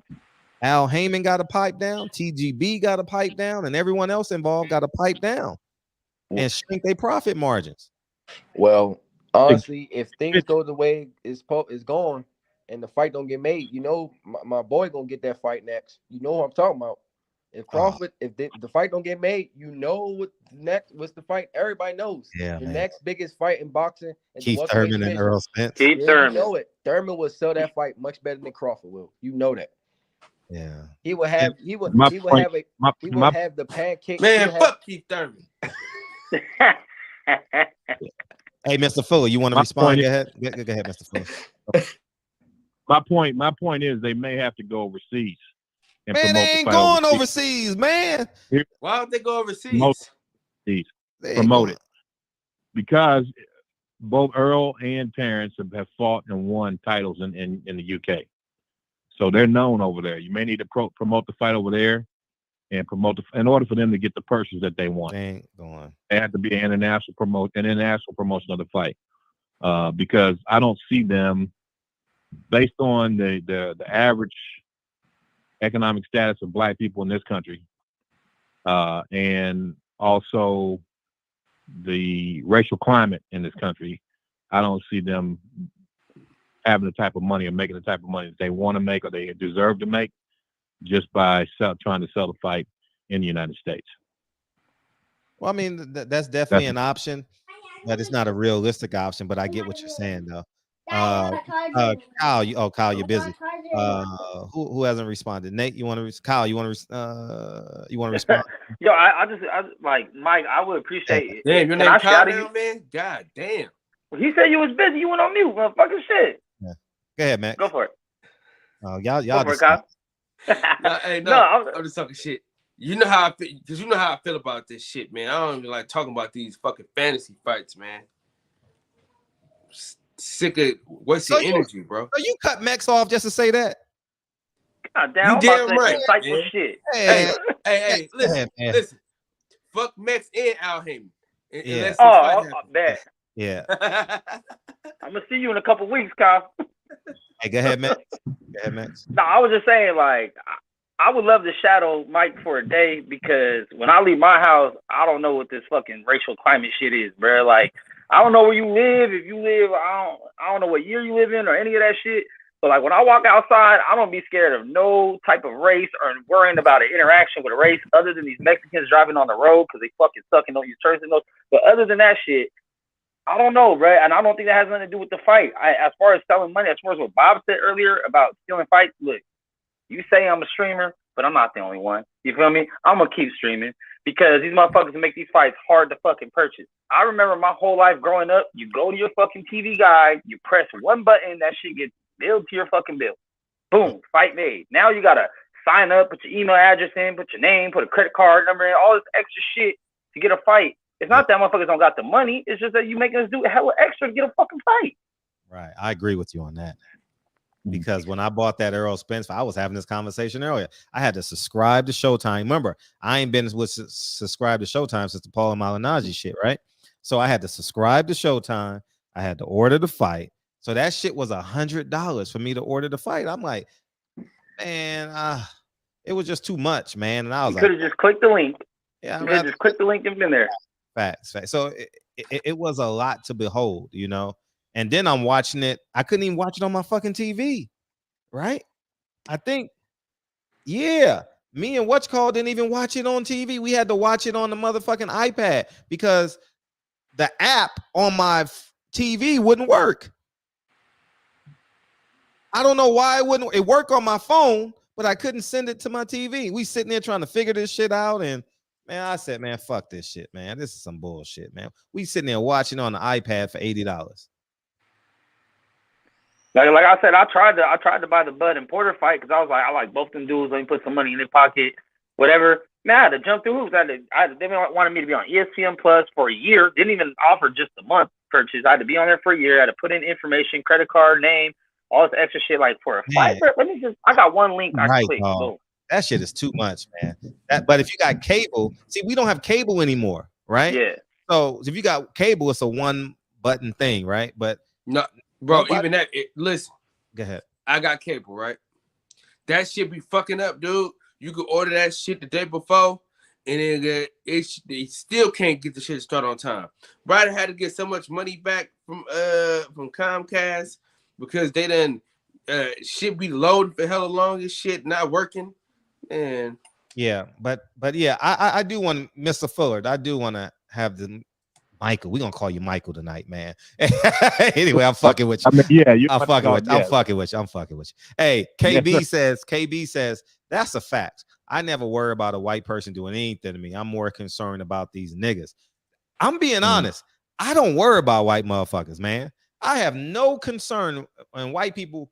I see these niggas every day now. Like I see more white people than I see black people now, you know. But the point I want to make is I'm not afraid of these niggas, man. I'm really not. Yeah. I'm not. Well, here's the thing, Fred. You know, you're an exception to the norm, bro. No, I'm not. No, I'm not. Hold on a minute. Let me finish what I'm trying to say here. I'm saying that because you've liberated yourself from their system. You don't deal with corporate America. You don't get. See, here's the thing. If you're not a threat to the system, then you don't even recognize that you're at war. Right? Because you're a casualty. You're already a casualty if you're not a threat to the system. Right? Only those of us who are on the front lines of this motherfucker understand that we are at war. You understand? What? Right? If you're walking around in black skin and you're a black man in America today and you don't feel the pressures of warfare, okay? That means you are a casualty. Okay, so what I'm saying is that you're an exception to the norm, Fred, because you're financially independent, right? But those of us who deal, and this is not a war based on. I mean, obviously, when you see it, it's a physical thing, right? Mass incarceration, police murders. We killing each other in the streets because we're suffering from self-hatred. But that's what happens when you oppress a people for so long. When at the bottom line is is that if you don't understand that this is going on around us, that's because you don't understand what that is and the implications of that. I mean, that's just because you're already a casualty of war. But those of us who are not independent from the system yet, or may never get independent from the system, the bottom line is that when we're functioning within it to maintain our families, maintain our homes, maintain the certain things that every human being should have, then you understand that you're at war. Yeah. You understand, right? But if you locked in the ghettos, right, where black people just killing each other in the street, selling drugs to each other, but see, it wasn't like that. I grew up in the hood. It wasn't like that when I grew up. When I grew up, I left the hood at 17 years old and joined the military. But before that, the crack epidemic didn't actually hit the hood until maybe 2 or 3 years after I left, in the late 80s. But the bottom line is not everyone's gonna understand what I'm saying. I'm not gonna try to push you to understand it. I understand but what you're saying. If you don't understand, if you are a black man and you don't understand that you're at war, that only means that you're a casualty of war. That's all. Man, listen. So what? You live a stressful life. I can't leave my house. Hey, D Pat, we talked about that last night. D Patton. I mean, I can't leave my house like I am a victim. No, like I've never I don't leave my house and be like, oh shit, I'm black. Oh shit, I'm black. Well, no, you know what I do, nigga? You know what I do? I park backwards when I go to the hood, nigga. I back my fucking car in when I go to the hood. And I make sure I can see every motherfucking thing. I make sure I don't sit in my car because niggas are gonna come. And when I'm talking about niggas, these dumbass Mexicans, these dumbass black people. You know what I mean? I'm keeping it a buck. I don't worry about never in my life. Never in my life. Get him, Fred. Get him. Nah. Have I ever said I lived in Whittier 14 years, yo? I ain't never worried about a white person ever in my life. I ain't never worried about a white person shooting me. I ain't never worried about. And guess what? If they don't respect my dollar, I don't go to their ass. I ain't lying. If they don't respect, fuck them. Fuck them. I don't. And Dre will tell you. Dre will get on this mic and tell you, we ain't fucking around with nobody that's gonna disrespect the Hawthorns and our plan and our goals. We ain't standing for it. We ain't taking it. We ain't even gonna argue with you. We ain't gotta argue. That's too much energy. That's too much effort. I don't want to be arguing with another man in front of my kids. You know what I'm gonna say? We going somewhere better. This food ain't that good. We going somewhere better. I'm not. I don't understand. I really don't. Because we got we gonna have a good panel tonight. So the point I want to make is, matter of fact, I'll let someone else respond. Hannibal, you want to respond? Go ahead. We'll go around Detroit, then we'll go back around to Kyle, Mex, and then we'll go back to Michael. Yeah, it's the troublemaker. I'm gonna consider myself the troublemaker. That's what I've been labeled, but I just don't understand this way of thinking, man. No disrespect. I'm just tired of the older people always got to come in with this victim shit, man. It's annoying as fuck. It's annoying, bro. Like this is why I say you guys to update your information in your freaking database, man. We all not struggling. We all not victims, bro. We all done went through hard times and then we didn't get up out of it. I'm not like you bringing up this stuff and they talking about boxing. I got lost. I was confused. Usually when they talk boxing, because I barely watch it, I just listen. Then you threw the race and the economics and the racial climate. What the hell does that have to do with boxing, bro? I don't understand. That shows how ignorant you are, brother. That's all I'm gonna tell you. I don't care how old you are. Explain to me, what does the racial climate had to do with the boxing match that they was talking about and the economics? You know what you guys say? You guys say that I sound like a victim. Man, I live in I live good. You know what I mean? When I think about But see, the thing is, I was raised to think about not just myself, but think about the condition of my people. That's how I was raised, right? But as far as I'm concerned, I got, I'm fine, bro. I don't, Yeah, we all fine, and we all do care about our people, but I'm really no. I live in we can't save everybody, bro. Home. Hey, 8,000 square foot custom home. Custom. Yeah, but worry about them white people though. Then what the hell are you worried about? That's what I'm saying. This is what I'm saying. Like, hold on a minute. They come in with the pitchfork. It's not about me. It's not about you say you left the hood in the 80s, bro. What are you worried about? Here's what I'm gonna come down. Here's what I'm gonna say. When it's all said and done, right? I don't have to worry about nothing. I mean, but it bothers me, the condition of our people, and it bothers me with the things that we're going through. And a lot of you folks who are out there, you just don't know what's going on. You're lost.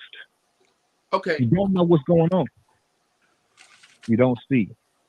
I'm gonna say this. I love my people. I don't like our conditions. But at the end of the day, majority of us pick and choose this stuff.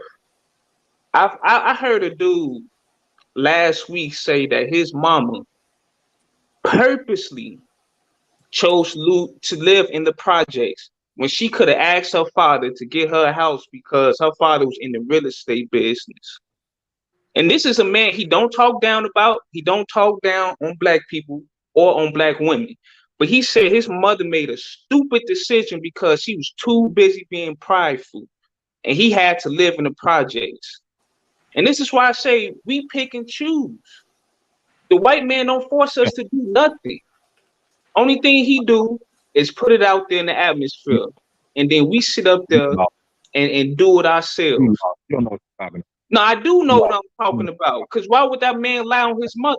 He don't talk bad about nobody. But he said, like, damn, my mother made a stupid decision because we could have been living comfortable, but she wanted to stay in the projects.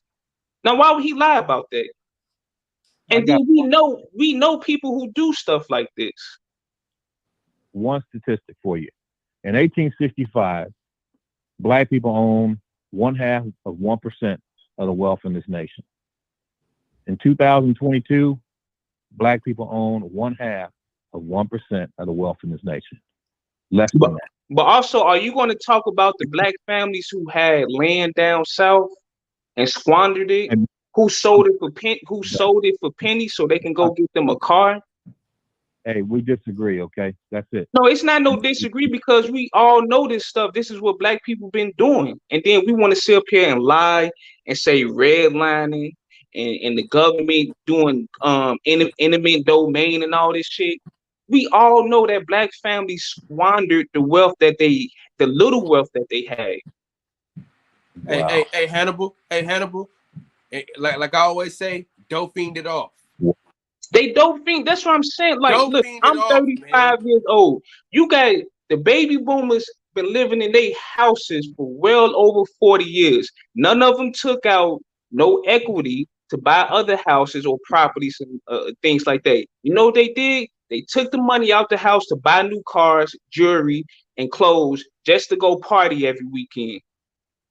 Now tell me that I'm lying. And this is why nobody got wealth. And let me say this though. And we also don't trust a lot of, like, black people don't trust a lot of shit. You know what I mean? Like all them stocks and all that shit. We don't trust it enough. Like, I'm gonna be honest, I'm one of them niggas. Nigga, Fred drop gems every fucking week, and I'll be like, nah, I can't fuck with it. Because I'm too scared, cuz I'm being honest. Hey, Cal, Fred be dropping, listen, Fred drop jewels on Instagram for niggas to grab every week. And I'll be ready to do it, and I get nervous, like, nah, I'm gonna lose this shit, bro. You know what I'm saying? I'm just speaking from experience, from my own experience. And the nigga Fred hit big the next one. I'm like, damn, I should have listened to that nigga Fred.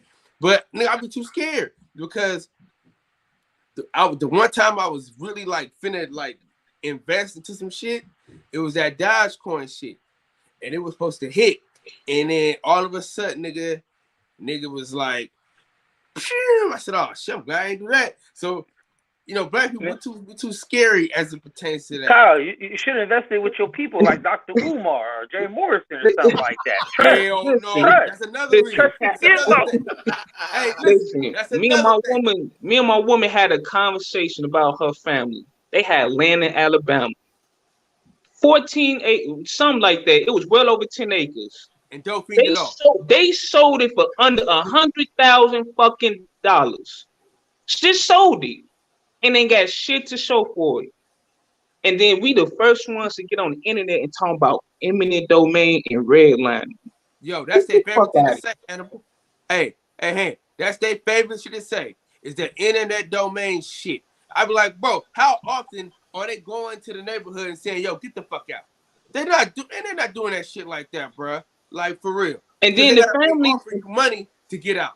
And then your family got land, and they're not even telling you. Your family, I'll guarantee you, a lot of us got land right now. The older person in the family know that and won't say shit to us about it. And we got to go and find this out. Am I lying? Now you right, man. Because I'm glad you said that because I was having that conversation the other day. Like in our culture, I was gonna say culture because I don't think it has a race thing. It's just a cultural thing. But our culture is kind of like, look, I started from 0 and I was able to get to level 10. Let's see what you gonna do. Start from 0. Where the other cultures are like, I got to level 10. I'm gonna start you off at level 11. Let's see if you can get to 20. We just doing like, let's see if you can do better than me. That's how we do it now. It's like, yo, I started from nothing. You gonna start from nothing. Like that's it. We don't get nowhere. Trust me. I was into the whole hotel pro-black shit. I said, hell no. I'm seeing the bullshit that y'all black people do. Y'all full of shit. Y'all full of shit. Oh man. Do be scared. Now. Oh, go ahead, Detroit. You ain't said nothing in a minute. Go ahead, bro. Man, I'm chilling. Hey, Kyle. What's going on? I'm in agreement with you, man. I'm sitting back and listening to Fred. I don't think the motherfucking fight is happening, man. But back to this shit. The hotel niggas, they do be scheming and scamming like a motherfucker. Like a motherfucker, though. Almost got caught up in the sovereign shit. The sovereign citizen shit. The Moors almost got your ass, huh? Hey, I was reading. I was hesitant to sign the paperwork. But you know why that is? Because scammers attach to your emotions. That's why women get scammed a lot, and that's why they buy a lot of shit because it's emotional shit. So if you can get someone attached to some racial emotion, you gonna get them with you. Like that's the thing. That's why I say like this mentality. I think is like it's got to be a stressful life to exit your house every day like this invisible white man or every white person out here to get me or this invisible fucking whatever the fuck it is out here to get me. Like. I can't live my life like that. When the shit come across my path, I will take it how it comes. But I can't leave my house like, with, I gotta keep my head on a swivel, but like not paranoid and fucking conspiracy theory mind, man. That's crazy to me. Can I keep it 100 with my friends, man? Listen, when I leave the house, nigga, I look in the mirror and say, nigga, I'm black. That's how I don't be leaving the house like, oh man, I'm black. No, nigga, I'm black, nigga. You damn Skippy. I love this shit. You know what I'm saying? I love this dangerous shit. You know fuck out of here, dog. I love being black. Hey, listen, you might get shot by a cop, nigga. Oh, the fuck well, nigga. You might get robbed by a nigga that look just like you. All right, I'll take it. But at the end of the day, this shit is dope. Ain't nothing better than being black, man. Listen, I mean, I would compare it to the great things, like you know what I mean, like instead of getting robbed and shot by police. But I'm just saying, like that's what come with it. But what about look at all the dope shit though? Niggas always copying us. Facts. You know what I'm saying? Niggas always want to be around us. We got great games of spades. You know always get picked first at the park. Always. Even if you can't play. No matter even what. if you can't play. That's a fact.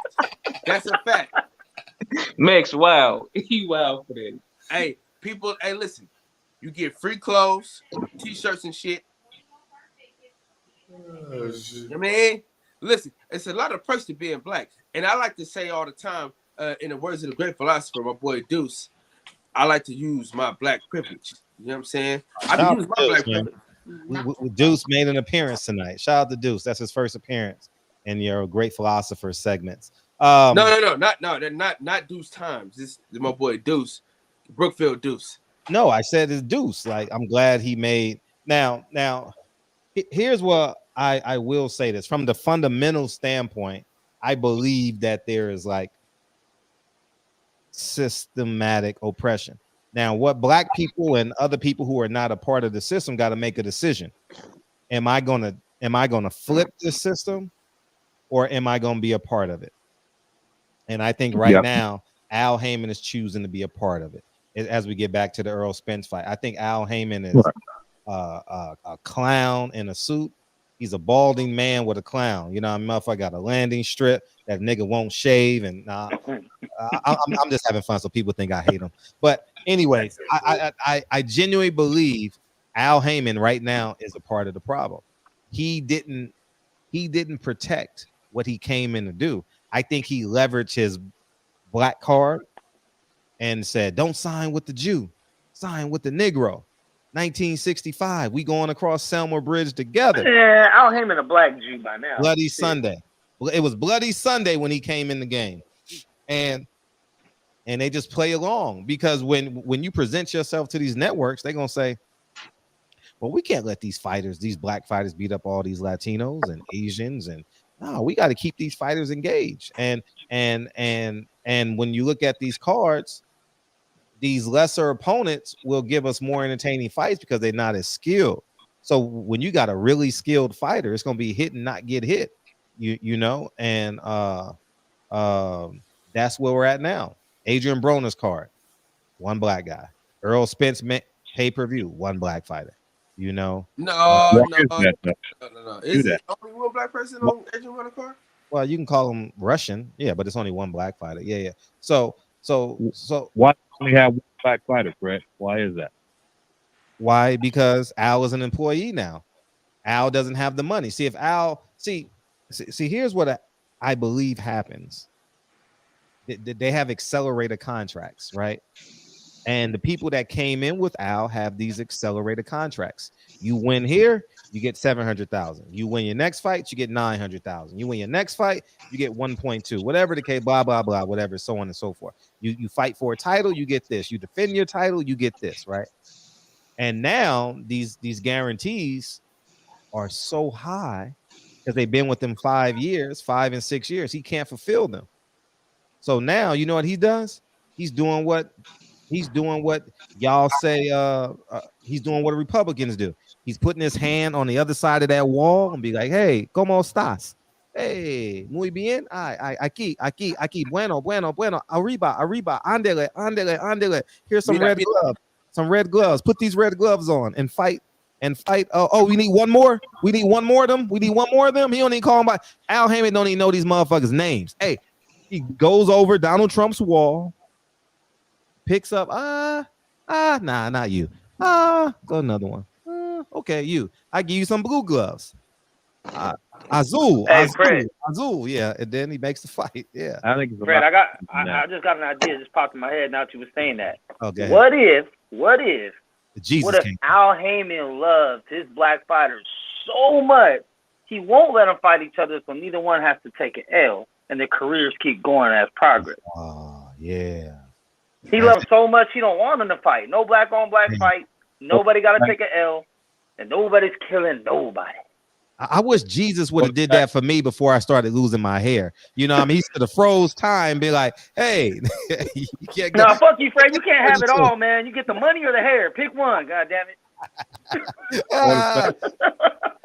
Or the fact that two black fighters won't sell in this environment. They will sell, man. They will. Black fighters will sell, that man. shit?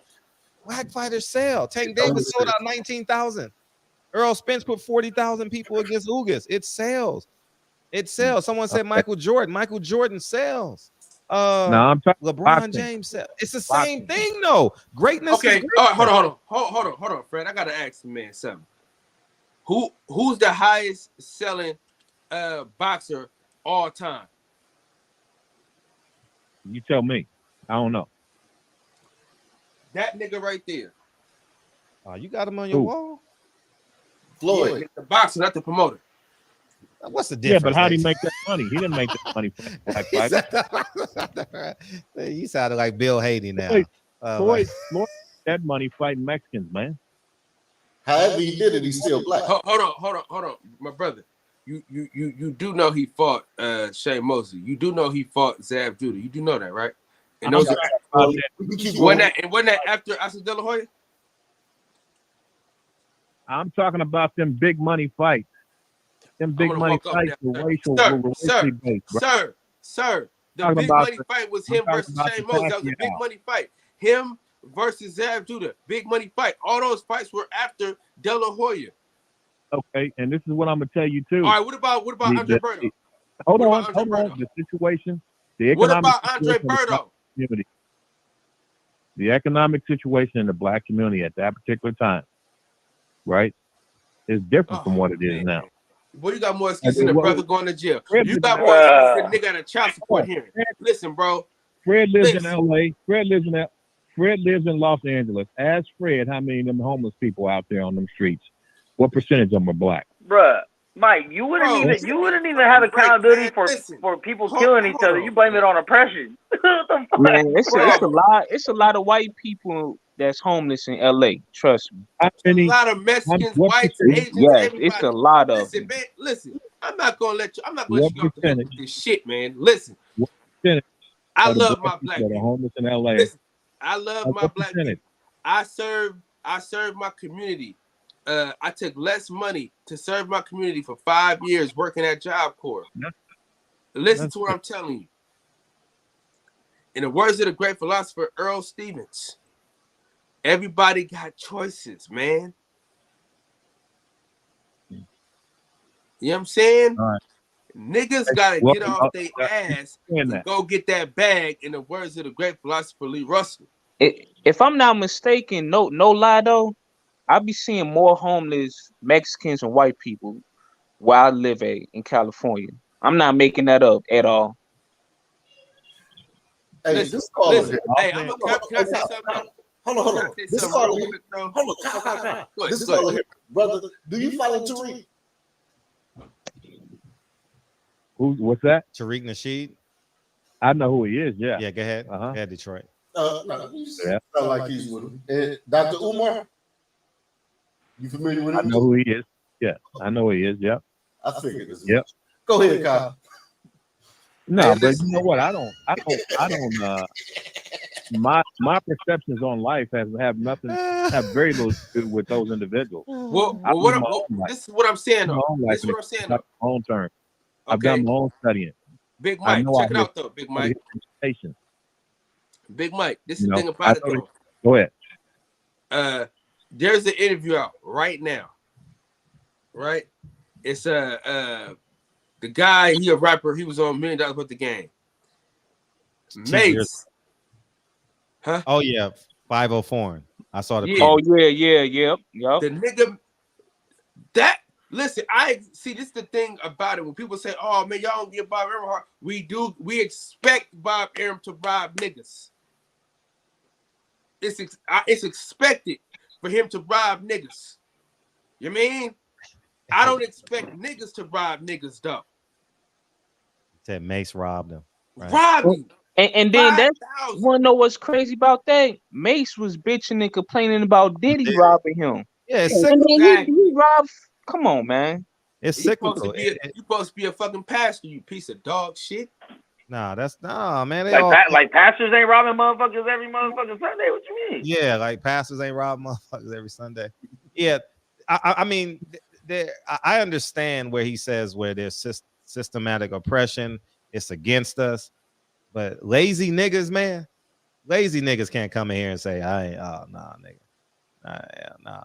Hey, well, you know what? How that all came up is just simply that, you know, when you have a problem, I'm an engineer, so when you have a problem, well, fix the shit then.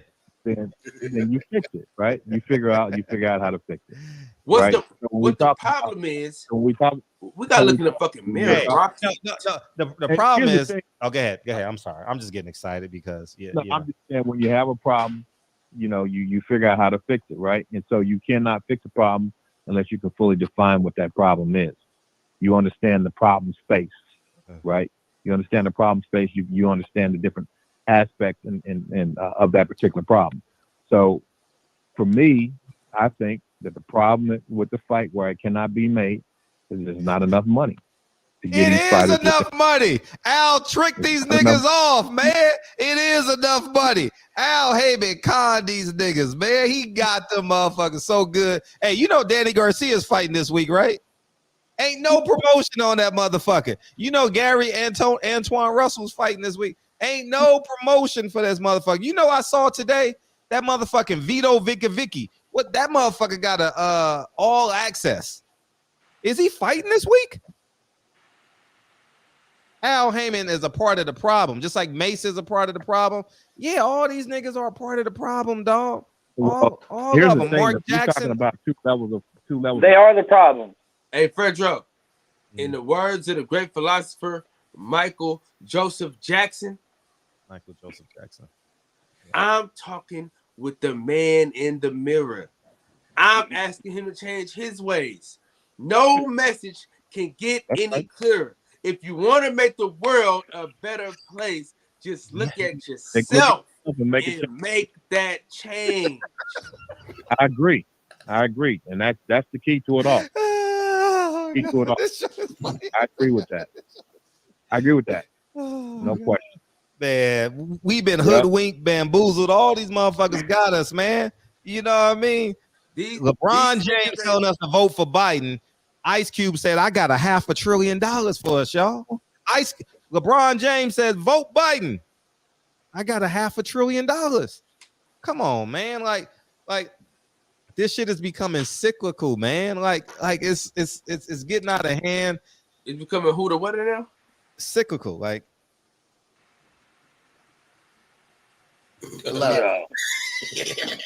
A cycle. I just hope this type of mentality ain't taught to your children, man. They pass it on. So we ain't never gonna get nowhere. If you're teaching like 3 and 4 year olds, now be careful out there. There's random white people out there to get you, sweetheart. Like that's not. I don't think that's healthy. I don't think that's gonna get us nowhere. It's part of the problem is we still stay in it. We still stay in the mentality that everything that happens bad in my life is not my fault. It's some other shit that happened years ago or some system that I can't pinpoint or some other shit. There's no self accountability and nothing that goes on. Even when you was talking about gang violence, you said it's because they were oppressed. So that's why they kill each other. How about they just walked out their house with a fucking 30 shot and saw an op and killed them? They ain't had nothing to do with nothing that happened 400 years ago, 100 years ago, 50 years ago. It's about shit that happened last week. Post-traumatic slave disorder. And that's ignorant shit right there, what you just said. That's ignorant. Nah, you don't even live in the hood, so how do you know? I live out here. I smoke with killers all the time, bro. I'm out here. These motherfuckers don't give a fuck about none of that shit. Everything is cause and effect. When it's all said and done, you cannot understand who you are today. Bro, they would run you off the block if you tried to come up there with the shit you're talking, bro. You can't understand who anyone is today unless you look at their history. Who you are today is a sum total of your life experiences. Yeah, I only got 36 years of history. When what power do we have to change it? That's why when you go apply for a loan, the first thing they want to do is look at your history so they can figure out what's going on with you today. Man, right? This fight so bad. And for a man or anyone to say, if you want to understand black people, you just look at their condition today without looking at their history. That's foolish. All right, but what now though? That's what I'm saying. Fuck all that history shit. What now? What can we do right now to fix this shit now? All right, listen. The first thing it's not going to be able to get fixed now. This is not. But you can start the process. This is going to be a process. You can't reverse. Let me say this. Reverse 400 years of this, and just one moment in time. But it has to start with education. It has to start with knowledge, truth. What about niggas getting off their ass though? But go ahead. Listen, my mom was a single parent person. Mom, whatever the hell you want to call it, right? Single parent. Dog. She worked her ass off, bought 2 houses, one in California, one in North Carolina.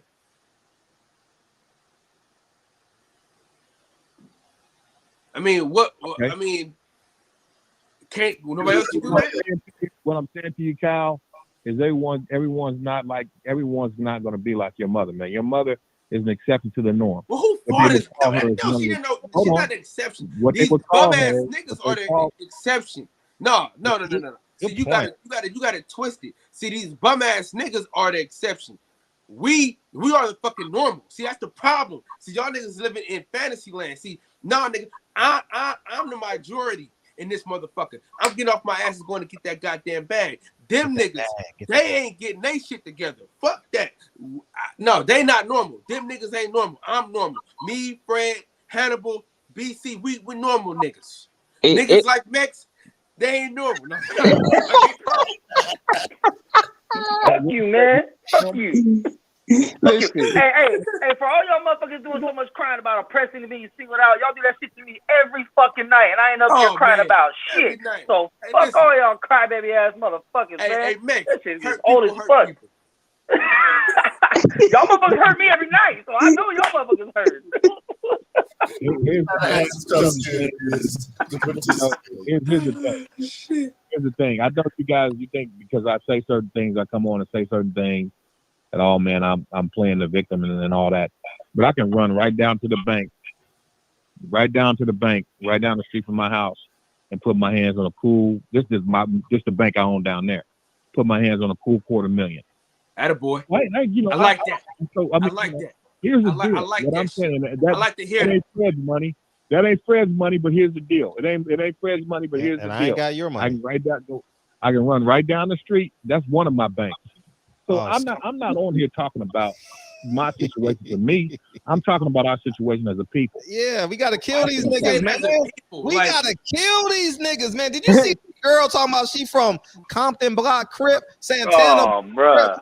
We need to kill these. Hey, listen. Hey, the only reason she did that is because a white man oppressed her 400 years ago, bro. That's why she did it. Listen, black people don't want to be honest about a lot of these mothers push their sons into gang banging and drug dealing in the 80s. Y'all don't want to talk about that. Hey, If you ain't got no, if you ain't got no job, if you ain't get no job, you got to get the fuck out of my house. Man, we got Ubers. Man, there's so many jobs you can create now, man. Bro, I had to cut off one of my long time, man. I grew up with him. We damn near family. I had to cut him off because this dude is my age. This dude still ain't fixed his credit. Ain't even try to work on his damn credit. Still never got himself an apartment. I mean, he just out here just slanging his joint everywhere, creating babies. Yeah, let that nigga. He gonna have a lot of people at his funeral. That's his goal. What? Hey, what's the cutoff? Hey, what's the cutoff, Mike, with the personal accountability? When do you say what's the cutoff? Yeah, black man, you're accountable. Well, here's the thing. I mean, I think what we have to realize first and foremost is that we're always accountable. I mean, and when it's all question, man. Answer the question, Big Mike. Greater than the man, greater is he that was within me than he that's within the world. The spirit that we have within us can overcome anything in this world. The only problem is that we don't know that. We don't understand that. We don't understand that. We don't have the faith to believe that. Right? A lot of black folks, when they do make all that money, they sell their souls to get it. And then those of us who do use faith to get the things that we need in life and to prosper, go beyond and have enough to actually help others out. I mean, we're very few and far between, you know. And then the other 80% of us, we just don't have the faith to move our situations like that. And so, you know, we're always accountable. At the end of the day, like Kyle was saying, you got to look in the mirror. If you're not living the life that you want to live, you have to look in the mirror. But that does not negate the responsibility and the reality of the system that we live in. It does not. So if a black, just write that off because that's real. I just think we can't be using this post-traumatic slave disorder on lazy niggas. You know what I mean? I agree too. I agree because you're accountable. You're accountable to make something out of your life. That's the charter that we have from the Creator to make sure that we're maximizing our potential to do the things that we need to do in life. Yeah. But that does not negate the environment that we live in. We live in a very racially polarized and discriminatory, oppressive environment for black men and women. At what age do we say, I know I've been oppressed. Let me work a little harder to get to where I need to get to. Where is that at? Well, you said, you've been where? You know you've been oppressed. You've been in corrections. Is that what you said? You've been oppressed. We know it's like we've been oppressed, but okay, so now where do we go from here? Where do we At what age do we say, I know all that shit, but fuck it, I gotta go we gotta realize that the main weapon of oppression, of systemic oppression, and that is deception, right? You can't oppress someone who is educated enough to understand what your strategies are. The problem is that most of us who don't understand the strategies of this system, so we fall victim to it. The other part is we don't educate our children to understand. When you just like I heard someone saying, "Oh, I can't teach my kids that because then they'll have a defeatist mentality, a victim mentality." No, you teach your kids that. Let them understand that they have the spirit to overcome anything in this world. But you have to, before you can overcome an enemy, you must understand who that enemy and what that enemy is. So we should have empathy for every black man. We should have empathy. And that's about education. That's about teaching your kids the truth about this system and what they have to be ready to combat and fight against. Because it's not a physical thing. It's a spiritual and intellectual. It's a spiritual and intellectual. That's what this war is. Do you believe white people got it easy here in America? What you think? I say no. Nobody has it easy. You want to know why I say no? Because look at the Appalachian Mountains. Look at them white people over there. They live they live far more worse than black people that stay in Section 8 and in the project.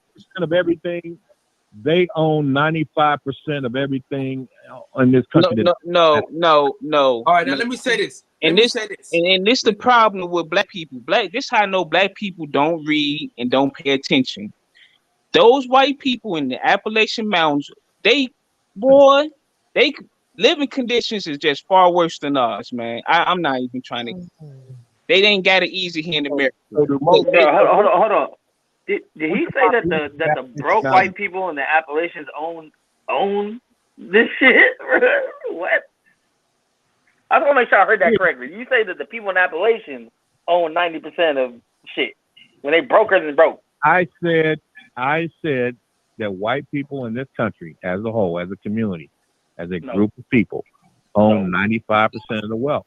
Nah. No, they don't. No, they do not. No, they do not. They're the biggest piece of the pie that's on fucking service and shit, getting assistance in this country. So how is that true? You mean a couple of white people own a bunch of percentage of shit, not white people as a whole? Let me say this though. Let me say this. Now, where I can feel you is as far as like the loan shit and things like that. You know, they be acting funny with black people on that end. But and that's true. Most of our problem is, you know, our parents didn't do their fucking job. That's true. You know what I'm saying? They didn't educate themselves. So like my kids, they gonna know better because I done fucked up 1,000 times. So my kids, their credit gonna be fucking A1 when it's time for them to have some credit. You know what I'm saying? Because I know better now. Like all black folks did was put the shit in their kids' names. Man, shit. You know what I mean? Niggas couldn't even get water bills. Niggas couldn't get no water cut on because somebody had a bill in their fucking name that they didn't even know about. So shit, you know, that's a lot of that shit. It was them. And listen, them motherfuckers in the 80s, them motherfuckers in the 80s and 90s, they wasn't worth shit. I'm gonna be honest with you. Like niggas Fred age, they wasn't worth a goddamn thing. He was an outlier. I mean, they were some of the worst motherfuckers for real. Some of the most selfish niggas. Hey, they was going to the Freaknik and coming back home with unwanted children. I mean, let's just keep it a bug, man. Let's keep it a bug, man. That's why a lot of these don't know their father. You agitate the shit out of these motherfuckers, man. But hey, it's the truth. State your peace, man. State your peace. Stop acting like they didn't go to the Freaknik and then came back home and didn't know who the father was. Yeah, I'm pretty sure it was 1, Hey, 2, so- 3, maybe. It ain't the majority. Hey, I wish I was allowed to go to the Freaknik. Listen, man. God damn. Hey, listen. The shit that really makes me upset though, bro, is when a motherfucker say, well, if I didn't sell it, somebody else would have. Well, let the other motherfucker sell it, nigga. Right. Oh, the drugs and shit, right? No, That's the nigga, look, they be like, well, if I didn't sell it, somebody else would have sold it. Man, get the fuck out of here, man. They didn't That's want to the most go. selfish They shit didn't I want to ever go heard. work for the white man, but they working for the white man. Hey, Come yeah, on. working for the white man. Exactly. I had this debate with my cousin so much. I couldn't They're get a entrepreneurs. job, so I had to sell. The entrepreneur. Yeah, man. If you selling drugs on any fucking level, you a piece of shit. I mean, you know, drug Yeah, I street. You a piece of Selling- shit, man. You poison. You a government worker. Yeah. Why? But why? But why? But why? Indirectly. But why, Fred? Why? Yeah. You poisoning. You muddy in the water. But they Yeah, choosing that. They choosing that, but you're still a piece of shit for selling illegal shit to people. You're selling death to your people. So is that the only thing that makes it wrong? Is it's illegal? The illegal part of it? You're selling. You're selling death to your people. tickets. I mean, because let's be real. Like, I'll probably say over half the food in America is poison. If you really think about it. This conversation ain't about comparison to food. This is about Talking about drugs. poison to poison. No. I'm having a conversation about one thing only, and one Okay. thing only is drugs, cocaine, crack, methamphetamines, whatever, fentanyl. If you sell that shit, you a piece of shit. It's not like you can. I don't want to compare it to nothing because then they give someone an out clause and then you compare it to this. Wrong is wrong. Okay, talking within the realms of that, then, right? If there's money to be made and you passing it up. Now, I'm not talking about people that push it. They say, hey, try this, get them hooked, da-da-da. I'm talking about full-blown crackheads that show up and say, hey, Potter, da-da-da-da, and you like, okay, bow. No, you're Like, a piece how of is... shit. You're a piece of shit. You're a piece of shit if you selling. I mean, it's wrong. It's you either part of the problem or part of the solution. Oh, not selling it to them ain't going to get them off crack. See? There's no solution for a crackhead. In the words of the great philosopher, Another thing. in the words of the great philosopher, Roski, if you ain't gonna help me, don't hurt me. Basically, Human being, your low life. Yeah, man. Like, what's the? I mean, it's. You wouldn't sell drugs to your daughter. Kids aren't old enough to make their own decisions. Like, but grown men, grown women, 50 years old, 60 years old, been smoking crack 30 years. Like, you think magically me saying, nah, bro, I ain't got it for you is gonna make them be like, you know what? No, it's gonna make your You ain't life. got it for me today. I think I'm just gonna change my life around. Max, I can't dance with you on this one, my nigga. It's gonna make your life better. It's about your accountability. It's about you being a human. It's about you doing right. It's not in comparison to anyone. I don't compare myself to another parent. You know, it just feels good to know I'm doing the right thing. I don't I think we got to be accountable to our humanity. And once we understand that, then we become better. You know? One of my best friends grew up in foster care. And you know, foster care now is a whole lot different than it was back then.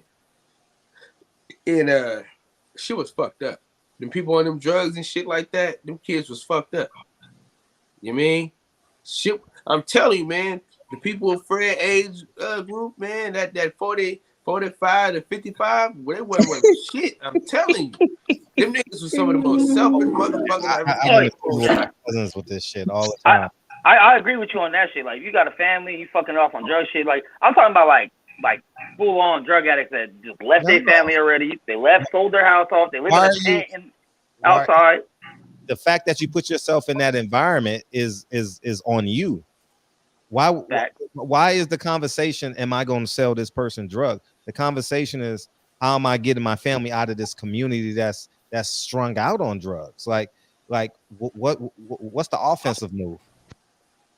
I think that's the greater conversation we should be having. How the fuck can I get away from these ignorant ass niggas and these nigga bitches and these dumbass essays and I mean, it's usually money though, right, Fred? Like you get your money up and move the fuck out. Economics plays a huge part in it.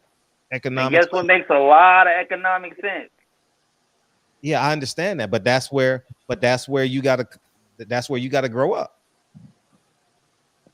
I feel you on that shit. You can't be like 70 still pushing. You know what I'm saying? Like unless you moving bricks. You shouldn't be 20 and pushing. Because I don't know, man. Selling drugs is a lateral move. Tell me a dope dealer you know that's successful that didn't do time. I wouldn't do that because it might be doing time now if I say it, but I know a whole bunch. If he didn't do time, that means he was snitching. Yeah, but if it took that lifestyle takes days off of your life, just period. Stressing over it, man. I ain't dealing with that shit, man. They don't go to sleep. They barely get a chance to take a shower. Barely get a chance to eat. Looking over your shoulder. Yep. Same close to 3 days. For sure. That's why I like hearing about those crack stories. I'm like, man, shut the hell up, man. Y'all were some bums, lazy bums at the end of the day. That's all y'all were. Well, I mean, there's people that do both though. They go 9 to 5, and they hit the block. They make double money. Get themselves out of the situation, they gone. Just look at it like, I'm not from New York, but when I hear about the Supreme team, you know that was the suburbs in Queens. They living a good life, and they decided to sell drugs. That's why I say they was bums. They was lazy. They wasn't living in no projects. I think, yeah. And I think when we start comparing ourselves to the government versus our personal decisions, that's when we don't have personal accountability. Well, shit, if I can get away with it just one time, Michael did it. Hold yourself accountable. You say you believe in God, hold yourself to the God standard. You say you love your son, hold yourself to the standards you want your son to live by. You say you love your daughter, hold yourself to the standards you want your daughter to live by. You know, like us saying, oh, if I just do it one time, you know, I can get away with the shit. You know what I mean? It just Kyle, it makes it cyclical. You know what I mean? We just keep going. We just spinning the hamster wheel. I understand it, man. We all got to make these decisions, man. And they're hard decisions. They're not easy when you know your best friend is selling drugs and he has a half successful life, and you in grad school and staying up all night and shit, and he making 10 times what you're gonna make after you graduate. I understand it. But shit, you better take that 70,000 and you flip it. Because hey, Michael, any last words, Mike, before you get out of here? I'm gonna go around. So say your last words. Yeah, I appreciate you getting me on, man. Thank you. As far as always welcome. The young brothers listening to me, I'm just gonna say that for me, I've seen a lot of stuff. There's a lot I want to say and a lot I want to communicate, but I understand that you guys may not fully understand where I'm coming from, and so, but that doesn't stop the fact that I want to say the things that I think that will help our people. Because it's really not about us, man, as individuals. It's about how we do collectively. So, that's where a lot of my comments come from, because I want to see our people do better. So that's where I'm at. Got you. Appreciate you, Mike. Yep. Mike, much love. Go ahead, Detroit. What you got? Because Chicago, the section for the crank up. No one can understand the word you're saying anyway. But go ahead. You echoing. Yeah, echo bad than the motherfucker. I should have told you that earlier. I said the section you ready crank up. I ain't even heard the word you. No, I make that shit up. You know what I mean? It's a boxing section coming on tonight. Oh, the boxing section. Yeah. In the words of the great philosopher Floyd Mayweather Jr., absolutely.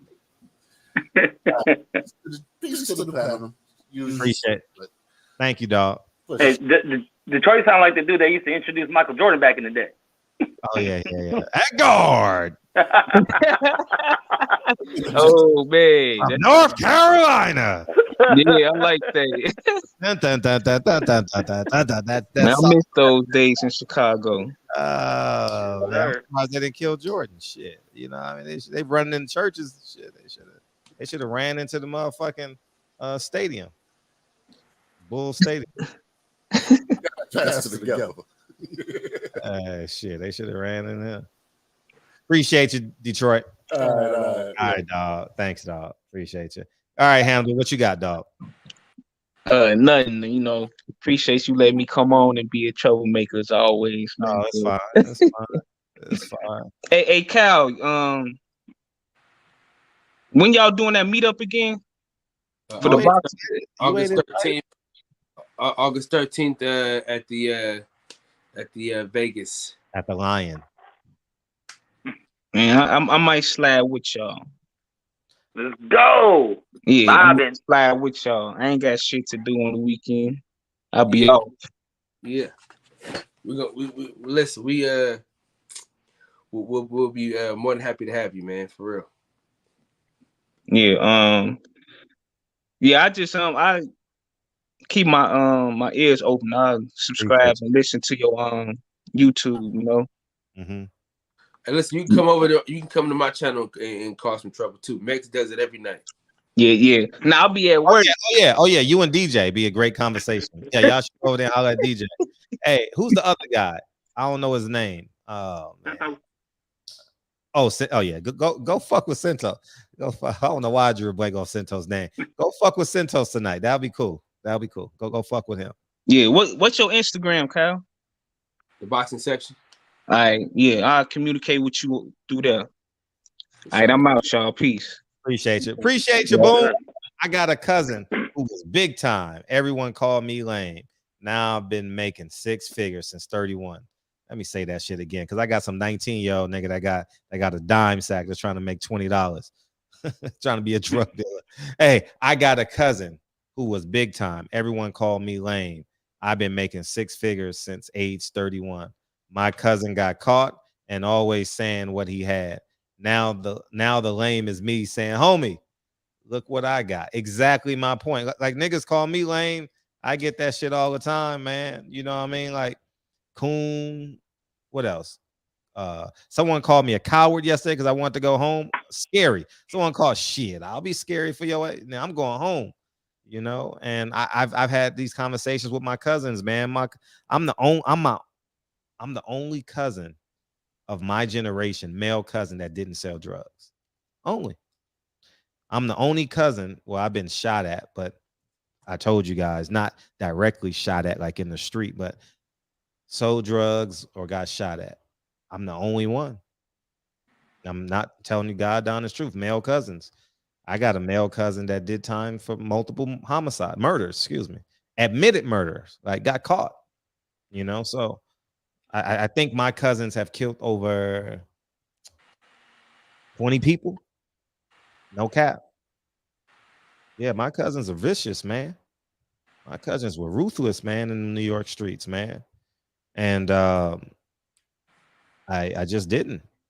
I had the option, you know, but didn't do it. But yeah, it's I just so I'm anti-drugs and alcohol, man. Like I've never drank, never smoked meth, so that's where I shoot from. And yeah. But I think that conscious decision should be to elevate. You know, don't make a lateral move. You make a lateral move, you're gonna get stuck. You know, it's hard. It's hard. You know. Yeah. I definitely respect your opinion because I know what side you're coming from with it. I think there's, unfortunately, you know, I think there is a happy medium between the two, but it's hard to balance that. Like you said, it's a hard life to balance. You feel me? Yeah. To have a conscience while trying to get the dough. You know what I'm saying? But I'll pull up my cousin's rap sheet tomorrow. Remind me to pull it up, and you guys can see it. Beat that nigga to death. All my cousins, man. You know what I mean? I'm not that. I'm a cornball, nigga. I'll go the other way.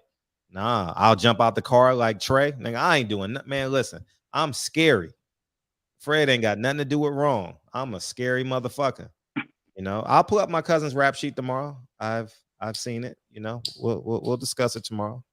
I got a lot of cousins doing time for murder. You know, so it is what it is, man. So, but yeah. Anything, Max, you want to add? Go ahead. I'm sorry. No, man, always a great conversation. Once again, it got wiggled around to the topic we always talk about, you know, race this, race that. But I'm not holding my breath for that fucking fight anymore. I told y'all motherfuckers that Earl fight happened last fucking year. We're almost done with this year, and the motherfuckers still ain't signed shit. So we're gonna wait another year. It's gonna be 10 years in the future. Fuck all that. I agree with Kyle. Let's not even give it no energy until the papers decide, bro. I'm with you on that one. Yeah. And much love to everybody, regardless of your fucking skin color. I ain't with none of that shit. So y'all keep talking shit. Bad people do bad things. Just broke people and oppressed people of all kinds of colors and walks of life. Just do better. Get your money up. Get your money up. Get your money up. Get some money play. It's about economics. Don't sell drugs. Don't sell drugs. In the words of the great philosopher Kyle F. Davis, I ain't talking about that goddamn fantasy fight, man. We won't talk about fantasy fights. That shit over with. Yeah, it's definitely gonna be challenging and shit for that to happen. But it's all for clicks now, bro. That's all. It is. It's definitely all for clicks. But I think it's on Al Haymon, man. At the end, it's on Al Haymon. If he makes it, he's a hero. If he doesn't, he's a zero. That's all I want is the fight. I don't want no more, no less. And but these cowards on the line, whether you're a fan or a media member, got to put the pressure on them. Put the pressure on Al to put these black men in the ring. It's really that simple. You know what I mean? Negotiate with Terrence with optimism. Respect him as a black man. What a novice concept. You know, so the last time we saw two black guys in the ring was December 2019 in the main event. It's the last time on PBC. But we saw 6 black fighters in Newark today. I don't know. I think I did 4. Keyshawn Davis. Shout out to Jay Prince. Why would Jay Prince do? Most of them his fighters. Most of his fighters are, yeah. I would say, he's doing a good job. Yeah. Well, he's doing a hell of a job. I don't know, man. He out there. I don't know because he can't be because Shakur out there partying too much with the Princes. So I can't say he's doing a hell of a job. Fred, come on. Well, when you partying with the manager, what the fuck you supposed to do? When you sitting side by side with the manager and you threatening an NBA young boy, that's not hella. That's not hella, Kyle. He a grown ass man. I wouldn't say he's doing great. You got to keep it a bean. Doing great is like when you're literally saying what you're doing and doing what you're saying, you know? I mean, if you want to talk about his financial holdings, looks like he's doing shit. Phenomenal. He doing a hell of a job, man, as a manager. He putting all his fighters in a I would say they getting fight dates, but he got to be a man. At times he can't lean on that street shit. It's time for him to outgrow that shit. You know, it's really time for him. Did they say he was a bad man? I respect it. Matter of fact, I don't respect it, but I respect the fact that he grew from it. And now it's time to fucking be all out. You made all the money out of it, you know, and they say he was a fair and honest person with his people that he worked with. I've never heard anyone say Jay Prince robbed them or I haven't heard that. I haven't heard that. Man, listen, man. You can say a lot of shit about all these motherfuckers, man. You know what I'm saying? About their personal shit. But at the end of the day, overall, because none of it's perfect. We all got some shit. I'm not talking about perfect, Kyle. I'm just talking about boxing. I'm talking about boxing. As a boxing manager, dog, he's done a hell of a job, though. Kyle, if your number one boxer is partying with the manager, stumbling, fumbling, that's not doing a hell of a job. That's not living a fighter's lifestyle. So that means you go out with your son and get drunk and high with your son, you're a great father? I mean, a lot of people do though. I'm not talking about. I'm talking. Hold on. Because listen, people do that, so it's like I'd rather. Kyle, I'm talking to Kyle Davis. I'm talking Kyle about Davis don't smoke a drink though. No, what you're missing what I'm saying. You're not answering the question. If your child is 14, 15 years old and you want him to be a great human being, are you going to drink and smoke with the man? No. Okay, so that's the whole point. If Shakur Stevenson is 22, 23 years old, he got 15 years ahead of him. Why are you drinking and smoking and partying at 22 and 23 years old? If you want him to break Floyd's records, what's the goal? To celebrate or work hard? I'm interested in, that's why Devin Haney is the separation, because Devin Haney will not bullshit. I've never seen Devin Haney in handcuffs. I've never seen Devin Haney in a mugshot. I've only seen Devin Haney be respectful. And Shakur may be the best out of all of them. If you were to say, if you cut their heads off and I look at them, one A, B, C, Shakur will look the best to me. But when you put in their characteristics and you put in how they act off the field, outside the ring, shit, Devin winning in the landslide. You know what I mean? And that's just the reality of it. Tank don't have no cases pending. Devin don't have no cases pending. And I'm not putting black person versus black person, because I know how some people may mislead it. I'm just talking about those three motherfuckers that's supposed to take us to the next generation, take us into the next decade. They got cases pending. Devin ain't got no cases pending. I wish Devin would put his money in the dirt, and fuck that jewelry shit. But I don't applaud a man that's the manager and doing the same thing what a child does. No. I don't. You may, but that's cool. That's on you. And you live with the results. Sometimes it may work, sometimes it doesn't. I'm not encouraging none of that shit in my. So so as a manager, what grade do you give him? Jay Prince? Yeah. He's not failing. What's up? 9:30, bye. I love you, dog. All right, good night. You going to bed? All right. It's Lincoln.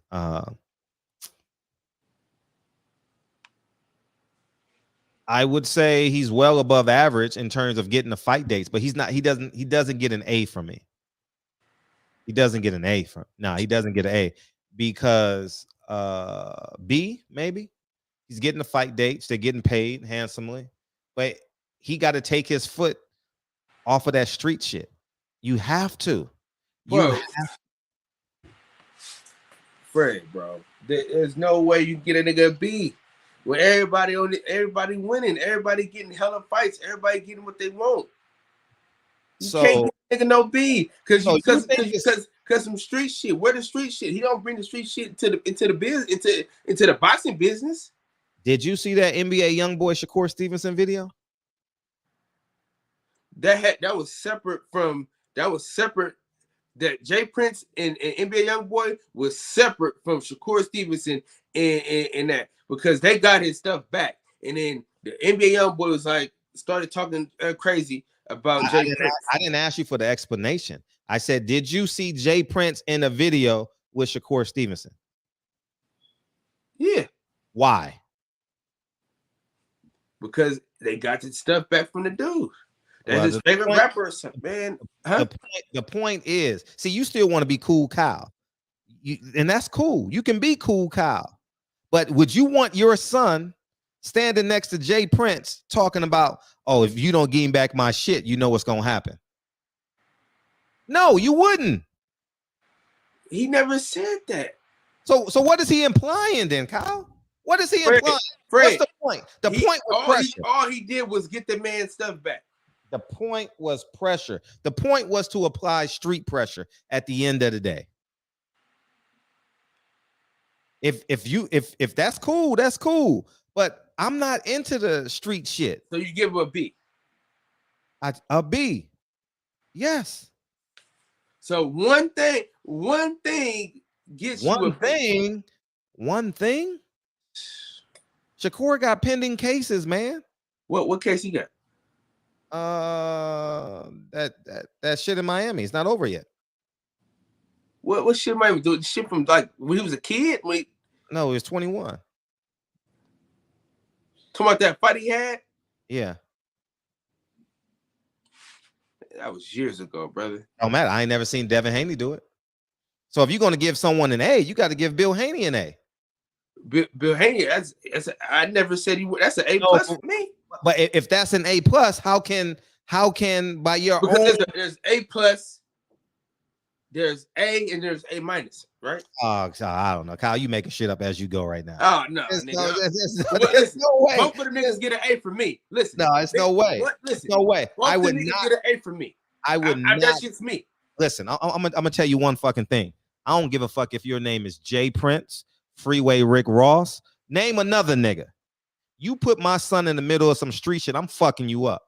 Period.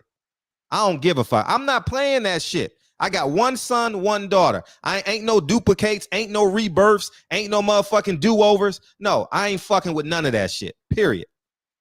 Try me if you want to. And that's where we got to be about our fucking kids. Shakur Stevenson's grandfather said, I ain't putting up with that shit. That's the problem. We want to be fucking cool too fucking much. Oh, it's okay. It ain't that bad. Nothing happened. But look, it begets one thing. Shakur gets into a street fight, the police come. Then a year later, he does this shit. You get what I'm saying? I'm not saying Shakur Stevenson is the same person, but honor that shit. Honor the man that proposed to the young lady in the ring.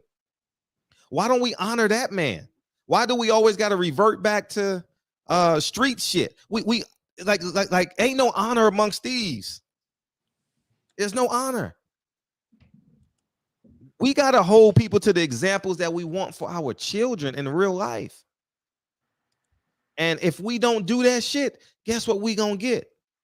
Pending cases on Shakur Stevenson. And I'm not hating on Shakur. By no means am I hating. I really like the kid, but we got to call it. I didn't commit the crime or the potential crime. I didn't commit the crime Tank did. But listen, if I got money right now, I'm putting my money on Devin. And I'm harder on Devin than I am on all these other niggas. But I'm not, listen. I don't want my son to have no cases. My son is not coming. My son ain't a Crip. My son ain't none of that shit. My son don't even identify with the shit. We want no parts of that coolness shit. That shit ain't culture. You know what culture is? The motherfucking Hawthornes is culture. I gotta teach my kid culture. It's the Hawthorne culture. It ain't no motherfucking street culture in my motherfucking house. It ain't no motherfucking Jones culture in my house. It's the Hawthorne culture. Period. Point blank. And he's going to be held accountable to the same standard I hold myself to. Open up the door for Dre every motherfucking time. He going to open up the door for motherfucking Dre every time. I take the trash out every Tuesday night. He going to take the trash out every Tuesday night. Fred goes and picks up the groceries. Lincoln's going to pick up the motherfucking groceries. And all the other characteristics that come with being masculine and protecting and doing all the shit and whatever it takes. That's what it's going to do. I think we got to get back to that shit. That cool shit. It ain't that bad. He was just in a YouTube video threatening a nigga. If I don't get my shit back, I'm going to put this street pressure on you. Shakur's not a street guy. Like Shakur said in the video in response to Dante, I put my whole family through this shit. He got 9 brothers and sisters and shit. I take care of all of them. That's black love. That's the epitome of black love. You take care of your bloodline. I don't want to be cool with that. I don't want to be associated with that shit, man, because it kills black people. That's niggerdom. If his name wasn't Jay Prince, you wouldn't approve of that shit, Kyle. 100%. If that wasn't Jay Prince, if that was that girl throwing up gang signs and her son was sitting next to her, you say, oh, that's a dumb nigga bitch. I bet you would. But Jay Prince, he cool. You can't hold him accountable because you're gonna see him in August, right? That's one of his fighters.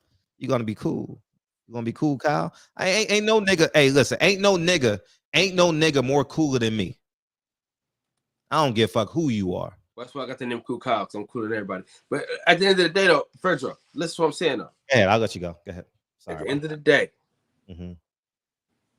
as a business manager, he's doing a hell of a job, bro.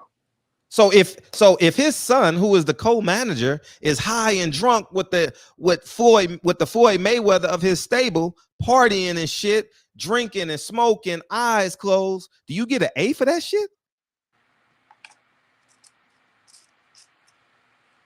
Let's see come September. See, exactly. See, you pandering to the cool crowd. Hold the cool crowd accountable. It's wrong. It's wrong. Bro, the nigga still get an A, bro. Shakur Stevens is not the nigga only fighter, bro. I didn't say that. He's the Floyd Mayweather of that crop. He got a lot of love. He got a lot of fighters. Tell him. How about that was LeBron James getting high, getting drunk with who's the coach now? Darwin Ham. Is that cool? Is that cool? To each their own, man. Oh, see, you gotta you wanna be cool with the cool crowd. That's cool. You young. You got a lot of you young. I'm old. Them young days are gone. I got you. Get off my line, ass nigga. I got you. I'm fighting time right now. I'm competing against time. I'm trying to squeeze 90 out of this motherfucker. You know what I mean? And I know how I get 90 is shrink myself, be conservative, work out every day, don't drink, don't smoke, eat as healthy as I can, be around people that love me. I don't want to be in that street shit because it's going to take time off my life. That stress. I don't want that fucking stress. And I think that's where we got to go. See, we accept that pimp shit in our culture when they cool, like Jay Prince. I don't give a fuck if his name is Jay Prince or I don't give a fuck. I don't take pictures with celebrities like that anyway. You know what I mean? So I don't give a fuck. You wrong. You know, I told my sister, did y'all see that interview? I told my sister, I did an interview last week on Broken Traditions. Shout out to LaRon. I told my sister told me she was dating a woman. You know what I told my sister, Kyle? Take a guess what I told my sister. That's dumb. I said, you ready to go to hell? That's what I told her. Because she believes in the Bible. Right? What's the option? Heaven or hell, right? If you believe in the Bible, I said, you prepared to go to hell. I ain't bite my tongue. I ran into my sister at the thing. That's neither here nor there. But I am that dude. Like I don't know, man. It's just that's how I am in my real life. You know what I mean? So that's just what it is, man. And I think we gotta stop worshiping that cool shit. That cool shit. Because Jay Prince got a street name, we can't hold him accountable. Man, fuck. I don't want to be friends with nobody that fucks up with my integrity. I don't give a fuck who you are. I don't want to be cool with you. I don't want to take pictures with you. You know what I mean? I don't. I have no desire. I was supposed to go to the ESPYs last week. I don't want to fucking go to the ESPYs. I don't want to go. I have no desire to go to the fucking ESPYs and take pictures and be cool. And nah, I'm good. I've never been that guy. Oh, a celebrity gonna be there? Nah, for 10 years I knew Floyd, never partied with him. You know that? I've never been to a Deontay Wilder after party.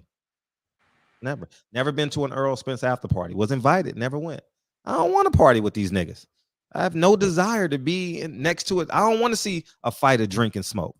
I'm not saying they do, but I don't want to see it. Nah, I want to train with you. Invite me to your camp. That's what I want to do. Whatever you're great at, I aspire to be great at. That's it. I don't want to see a fighter I respect in the ring being less than great. I don't want to see that shit. I have no desire. I have no desire for that shit. And I live by that. You know, that's why I'm independent. You know what I mean? That's why if you ask me a question, I'll answer it. Because I know the Hawthorne creed will not break. But yeah, I get it. Go ahead, Kyle. No, I got you. I'm with you. I'm with you. I feel what you're saying. Yeah, I know. I get you. At the end of the day, though, he's doing a hell of a job. I don't give it. He ain't doing a hell of a job, man. Getting fight dates is not just part of the job. He's the manager. Don't you know that? Manager is, you can't get your product, it falls on the manager. That's it. Not the promoter. The manager deals with the everyday shit. That's the manager's responsibility. For real. That's it. And if I'm looking at it, I look at Devin Haney, I look at there are many. I look at Jared Hurd, I look at J-Rock, I look at Ryan Garcia. They don't get in trouble. Mental illness is not getting in trouble. These motherfuckers not getting in trouble. I respect that. Andy Ruiz ain't getting in no trouble. These niggas, some niggas get in trouble and then don't hold themselves accountable. I'm gonna reward that nigga. I'm not spending 3 hours talking to a nigga in the corner. I never did that as a school teacher. Never did that. Nah, I wanted that nigga in the corner to miss what we was doing in the classroom. I never spent 3 hours trying to convince that nigga to be good. Nah, fuck you. Go to the office. Get the fuck out my class. And I talk to him just like that. Get the fuck out. When I had the motherfucking detention motherfuckers with knives and shit and guns in my class, I thought, but anyways, man, they needed a male role model, a strong, unbreakable male role model. And I knew I had to be that for 180 days a year. And I was that. And that doesn't change with Lincoln. And that doesn't change. That's why I work out 300 days a year. I haven't forgot about the challenge we got in September. I'm busting my ass. I said I was going to do it. I'm going to do it. I'm down to,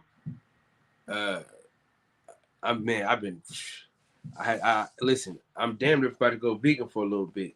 Mm-hmm. I've been feeling better. I ain't gonna lie, dude. Mm-hmm. I ate like a little bit of chicken, like on some Chipotle shit, but like for the most part though, I've been eating a lot of vegan shit though. Yeah. I was vegan today actually, but I just want us to understand. Stop accepting that cool shit, man. Please stop. That's not culture, man. Culture is what you fucking do with your last name, man. You create the fucking culture.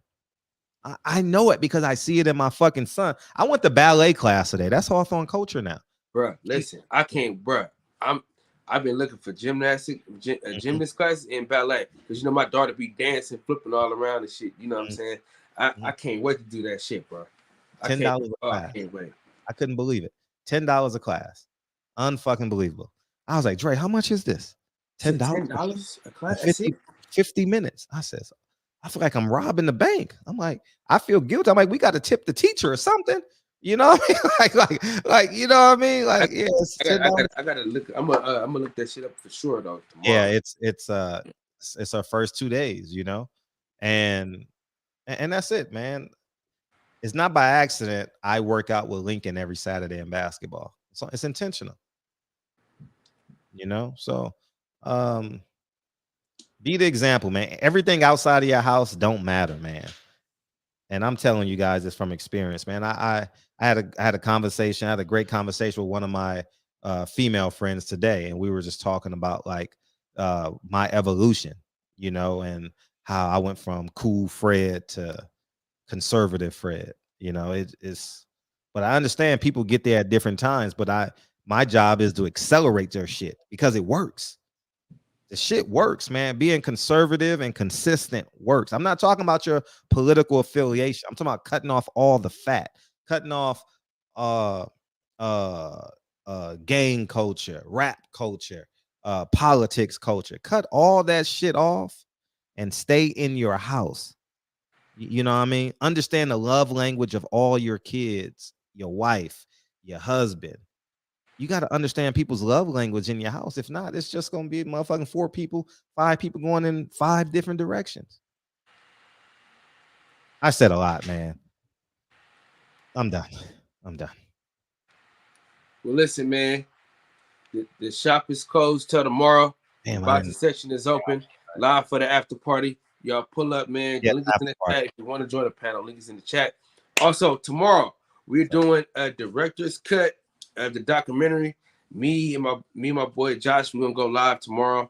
We're gonna watch the documentary together, talk about the documentary on YouTube. Yeah, on YouTube. Yeah. Pause it. Talk about all the shit that was going on at the time. And we're gonna do it like that. It's only gonna be up for that day. We ain't doing. Y'all gonna have to pay for it. So we're gonna do it that day. Just chop it up. You know what I'm saying? Do that, and then go up at private. I was gonna do that with 9 Wives. Yeah, that's funny. You say I was gonna do that with 9 Wives. Why I did the shit and all that, and I was gonna definitely do that shit. Yeah. But so hopefully, I know me and him gonna do it. But hopefully, my cameraman director could get on there too. We can all, conversate. What time are you doing that at? That's going to because I have an interview with Braven Haiti, Haven Brady at 3. Who's that? Hayden Brady. Who's that? A fighter? He's an up and coming fighter, 7-0. Good. So that's at 3. So probably around 5. So from 5, so it's gonna be 5 to like 7. 5 what? 5 what? 5 p.m. 5 what? PM what? Pacific Standard Time. Yeah, so people know. Yeah. Yes, 5 PST, 5 p.m. PST. Yeah. So that's how we gonna do that. All right, we getting out of here, man. I didn't want to have a 3-hour show, man. Yeah, and then I'm 18 minutes into my live stream right now.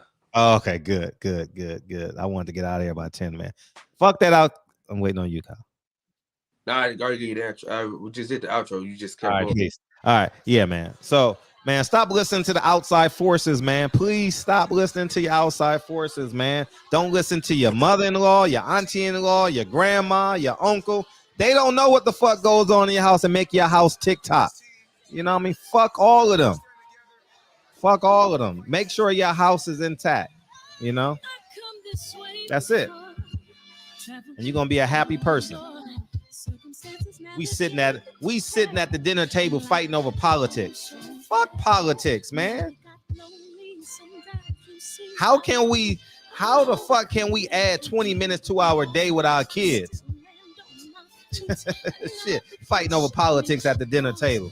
I wish Dre would say some shit about, man, shit. We ain't talking about no politics at the dinner table. Hell no. We just came back from ballet. You know, shit. Did you see P Valley? Did you see? Man, fuck that shit, man. We gotta get to the Monday. We gotta get to the Monday. Peoples Hernandez, appreciate you, big homie. You know, the only time Dre and I talk politics is when it's time to vote. Who you voting for, Dre? Peoples Hernandez. I don't give a fuck who Dre vote for. I don't care. It don't change nothing in this house. He lost. He won. Oh, fuck it. All right, let's go. Truth be told. And she probably watching the show right now. Ain't nothing happening. Just signing. Appreciate y'all, man. Struggle, Born, People Hernandez, big homie Coop. Appreciate you, man. I'm passionate, baby. Struggle boxing. I'm passionate. Jeremy, appreciate you, man. Villa Jack, I appreciate y'all. But I am gonna do a what's up, Mr. Johnson? I am gonna do a tour pissing on niggas' graves. Like, if you die before me and I believe you're a piece of shit, I'm pissing on your headstone.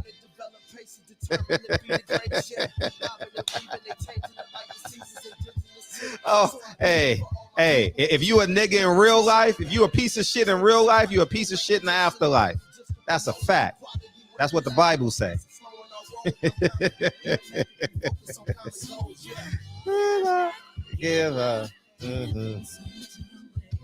Hey, man, I appreciate y'all. You never respect a nigga that dies.